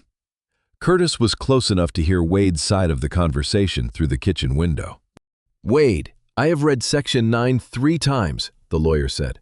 You certified unencumbered ownership of land controlled by a conservation trust your own parents created. There is no ambiguity here. This reads like a pre-written confession. I can represent you at settlement, but I cannot defend what is on this page." Clayton knew, Wade said. He knew about the trust and he let us sign anyway. That does not help you. The certification is yours. The signature is yours. What Clayton knew is a separate matter, and frankly, it makes things worse, not better. Curtis told me Wade sat in his truck outside the courthouse for 45 minutes after the call ended, engine running, going nowhere. Tammy left the way water leaves a cracked glass, quickly, quietly, and without any intention of coming back. She packed her belongings into her sister's car on a Tuesday morning while Wade was at the courthouse. Curtis watched from the equipment barn as box after box went into the trunk close. Jewelry cases. The design catalog she had spread across the kitchen table weeks earlier when the world was still made of marble countertops and imported tile. She left the divorce papers on the kitchen counter she had not finished paying for. "I told you the money needed to come through," she said when Wade found the papers that evening. "I told you. You did not listen, and now I am the one leaving with nothing. My lawyer will be in touch about the truck, the credit accounts, and anything else with my name on it." She did not say goodbye. The car pulled out of the driveway and turned left toward Fredericksburg, and the house she had been remodeling was suddenly just a house again, half gutted. half-tiled, full of boxes nobody was coming to open. I did not celebrate that week, I want you to know that. Because watching your children lose everything is not a victory, even when they earned every piece of what they lost. Brent was next. He moved out 3 days after Tammy, taking his clothes, his laptop, and the detached efficiency of a man who had always kept 1 foot near the exit. He stood in the doorway with his keys and looked at Colleen the way you look at a bill you have decided not to pay. "This was your family's mess, Colleen," he said. "I married into it. I did not sign up to go down with it." "You handed me the pen," Colleen said. "And you took it." He walked to his car. The door closed, the engine started, and my daughter stood in the doorway of the homestead her mother had built, watching the second person in a week drive away from her without looking back. The people who had encouraged the spending, rushed the signing, and dismissed every warning were the first to leave. Tammy and Brent had helped build the disaster and then stepped out of the wreckage before the dust settled, leaving Wade and Colleen to carry what remained, which was nothing but debt, a lawsuit, and a half-renovated house that smelled like raw drywall and regret. Curtis sent me one last photo that Friday evening. No caption, no message, just the image. Colleen, sitting alone at the kitchen table in the gutted homestead, tile samples scattered around her, unopened light fixtures stacked against the wall. Her head resting on her folded arms, the single overhead fluorescent casting a pale circle around her, while the rest of the room sat in shadow. The chandelier Tammy had ordered was still in its box by the door.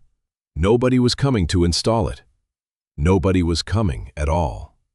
I looked at Curtis's photo for a long time that Friday night, my daughter, alone, at a table, in a house that no longer felt like hers, and then I set the phone down and did what Lorraine would have done. I stopped looking backward and started building forward. I had spent 21 days in a motel room fighting to reclaim my land, and now that I had it back, the first thing I felt was not triumph, but the weight of everything it had cost. Ira filed the trust operational mandate on a Tuesday morning. I sat across from him in the office above the feed store one last time, listening to the grain dust settle through the floorboards while he explained what the document meant. "It is done," he said, handing me the stamped filing. "The trust controls all land use, water rights, and mineral access. The cattle operation can continue under the trust's terms, but every decision runs through you. Your children can work the ranch if you allow it, but they cannot sell it, leverage it, or encumber it." He paused. "Lorraine designed it that way." I held the document in my hands. It was heavy the way things are heavy when they carry more than their own weight. 2 decades of planning, a marriage's worth of trust, and the quiet certainty of a woman who had known her children better than they knew themselves. I drove to the ranch that afternoon. It was the first time I had been back since the morning they put my bag on the porch, and when I turned off the county road and saw the gate standing open, something shifted in my chest that I did not have a word for. It was not relief, it was not joy. It was something older than both the feeling of a man returning to the place where he became who he is. I walked the same road I had walked the morning they sent me away. But this time I was not leaving. The bag I carried was full of documents instead of clothes, and the key in my pocket had already opened every door it was ever meant to open. The ranch smelled the way it always had: cedar and warm grass and livestock. The smell of home after 21 days of motel carpet and highway exhaust. I stopped at the water tap near the barn and drank from it the way I had every working day for 4 decades. The well water was clean and cold and tasted like the ground it came from. The salt at the back of my throat might have been grief or relief or both. Curtis was waiting at the equipment barn. He fell into step beside me without a word, and we walked the fence line together the way we had walked it 1,000 times, checking tension, scanning for breaks. Reading the land the way 2 men read it when they have spent their lives listening to what it tells them. The homestead stood in the distance, with its half-finished kitchen and its boxed chandelier and its empty rooms. I did not walk toward it. What do you do with a house your children gutted for renovations they could not afford? Filled with furniture bought on credit that has already been repossessed. Do you fix it, or do you let it stand as a lesson? I did not know yet. I was not ready to decide. Curtis stopped at the gate where I had paused with my bag 3 weeks earlier. The September light was turning gold across the north pasture, and the cattle were moving slowly toward the water trough, their shadows long on the dry grass. "Boss, I need to ask you something straight," Curtis said. "After everything, the lawsuit, the closing, all of it, who does this place belong to now?" I looked at the land, the pasture my wife had protected, the aquifer she had shielded from every deal and every dollar. The fence line I had built with my own hands before my son was old enough to hold a post. "It belongs to the land," I said. "I am just holding it for the right people." "And who are the right people?" I looked toward the north pasture, where the pump station sat rusting in the September light, the padlock still hanging from the door where I had left it weeks ago. "I do not know yet," I said, "but I will know them when I see them." We stood at the gate as the sun dropped behind the hills. The land was mine again, or rather, it was Lorraine's, held in trust by the only person she had ever trusted to hold it. But the story was not over. Wade still owed a debt he could not pay, and tomorrow he would walk into a courthouse to learn exactly what that debt would cost him. The hearing was scheduled for 9 in the morning. I did not go. Curtis went not inside, but close enough to watch the doors and report what he saw. Some things a father does not need to witness in person. Some things are worse when you imagine them. My son walked into that courthouse the way cattle walk into a loading chute, knowing something was wrong. Moving forward, because there was nowhere left to go. The Blanco County Courthouse smelled the way it always had, old limestone and floor wax. The smell of a building that has watched generations of people walk in with hope and walk out with less. Wade wore a wrinkled shirt he had worn twice that week. He did not have a suit anymore. He did not have a lawyer who believed in his case. He had a lawyer who believed in damage control. They sat at a table with the settlement papers spread between them like a medical chart for a patient who had already stopped breathing. Lone Peak's attorney sat across the aisle. Clayton Greer was there too. Pressed suit, no expression, watching the proceedings the way a man watches something he has already finished building. Wade's lawyer leaned close and whispered before the hearing began. "Take the settlement, Wade.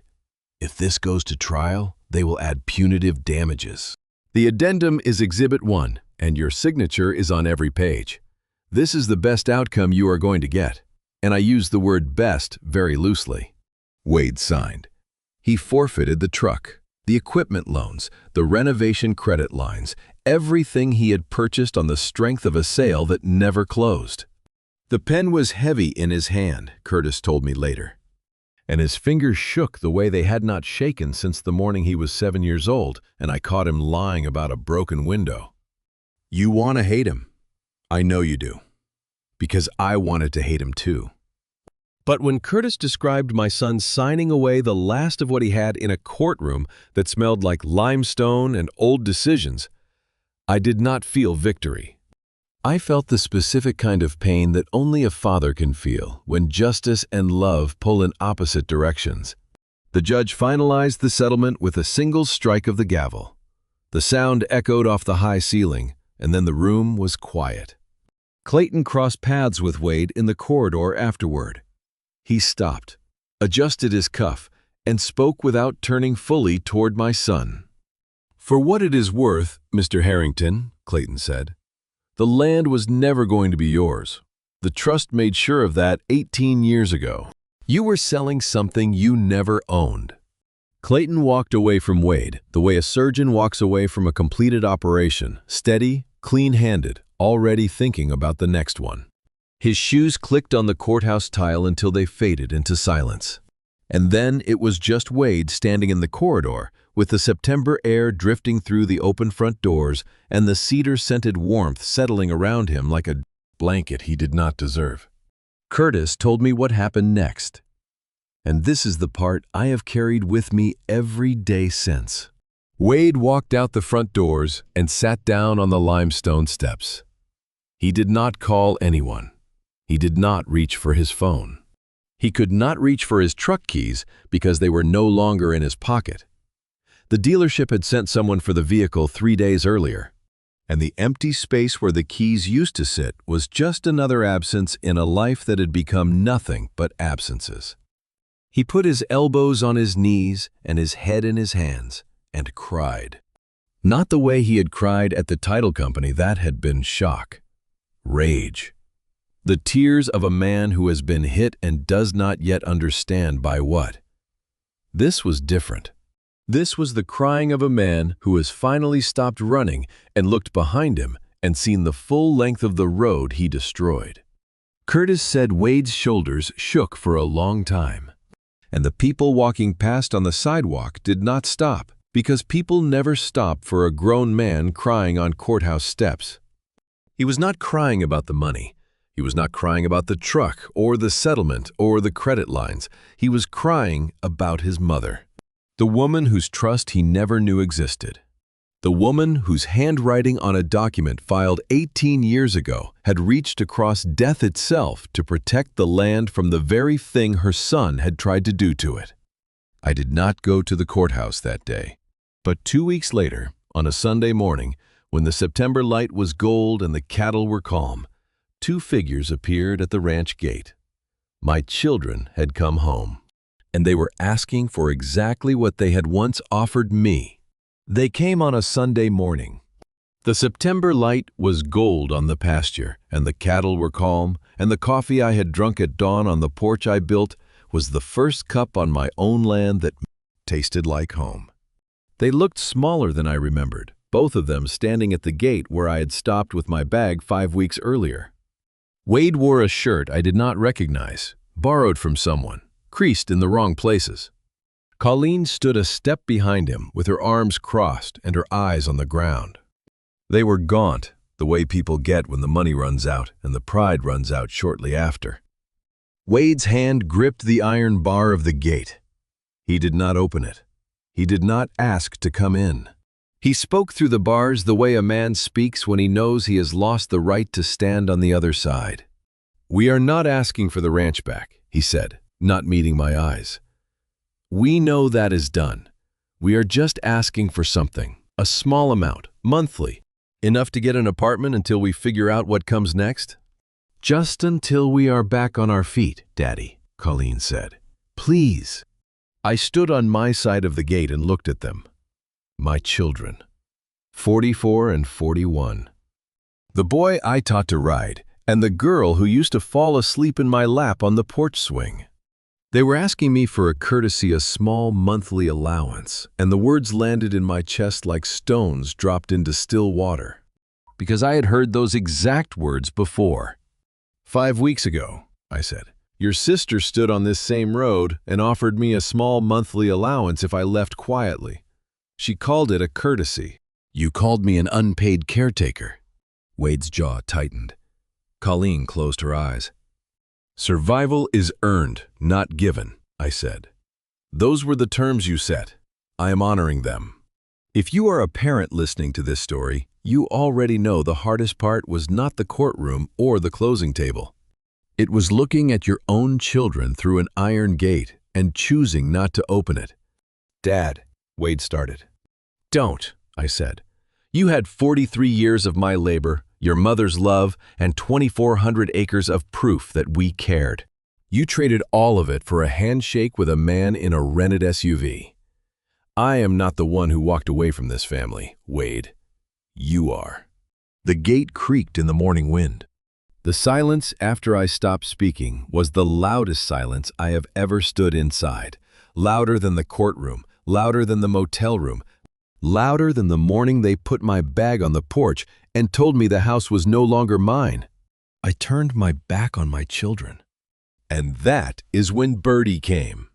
She ran from the porch with her tangled braids bouncing and mud already on her boots from wherever she had been exploring since dawn. Colleen's daughter, 10 years old. The only member of this family who had never asked me for anything except my company.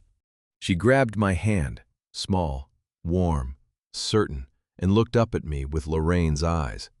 "Grandpa, can we go see the cows?" she said. "Curtis said the new calf came last night." Bertie did not know about the trust or the addendum or the settlement. She knew that Grandpa was home and the calf had come and the morning was warm. That was the entire world to her. And in that moment, it was the entire world to me too. Lorraine had asked me to know the right people when I saw them. Watching Bertie run toward me instead of away for the first time since the funeral. I thought I finally did. "Let us go see the calf," I said. We walked toward the north pasture in the September light. An old man and a girl with tangled braids. The cattle lifted their heads as we came through the pasture gate, and the new calf stood on wobbly legs beside its mother. And Bertie reached out her palm, and the calf's soft muzzle pressed against it. And she laughed the way children laugh when something is exactly as wonderful as they hoped it would be. Behind us, two figures still stood at the ranch entrance, watching us go. I did not turn around. I built this ranch with Lorraine, board by board, over 43 years. My children tried to sell it in 21 days. And now I was walking it again with the only person in this family who had never wanted anything from it except love. Some people will tell you that forgiveness is the end of a story like this. Maybe it is. But boundaries came first. Lorraine taught me that. And the land does not care who is sorry. It only cares who shows up to tend it. I am still here. I am still tending. And that, I think, is enough. And to you listening to my story, remember this. I spent 43 years building something with the woman I loved, and I nearly lost it all because I assumed my own children understood what we had built. I trusted without verifying. I loved without setting boundaries. And when they put my life in a canvas bag and told me to leave, I realized that the hardest lesson a father can learn is that love alone does not protect what matters. Structure does. Do not make my mistake. Do not wait until someone hands you a bag to start protecting what is yours. People have called this a revenge story, and I understand why. A father evicted by his children. A hidden trust. A courtroom reversal. It has all the markings of a revenge story. But I want you to hear me clearly. This was never about revenge. It was about honoring what my wife built and holding the line she drew in the dirt 18 years before any of this happened. I believe God put me through those 21 days for a reason, not to punish my children, but to teach me that boundaries are an act of love, not cruelty. The land does not care who is sorry. It only cares who shows up to tend it. That is the lesson. That is what I hope stays with you long after this revenge story ends. If this story moved you, I would be grateful if you left a comment telling me what moment hit you the hardest. Share it with someone who needs to hear that protecting yourself is not the same as giving up on your family. And if you have not already, please subscribe so you do not miss the next one. Thank you for staying until the very end. It means more than you know. Some details in this story were fictionalized for narrative purposes, but the message at its heart is real. Take care of yourselves, and take care of your land.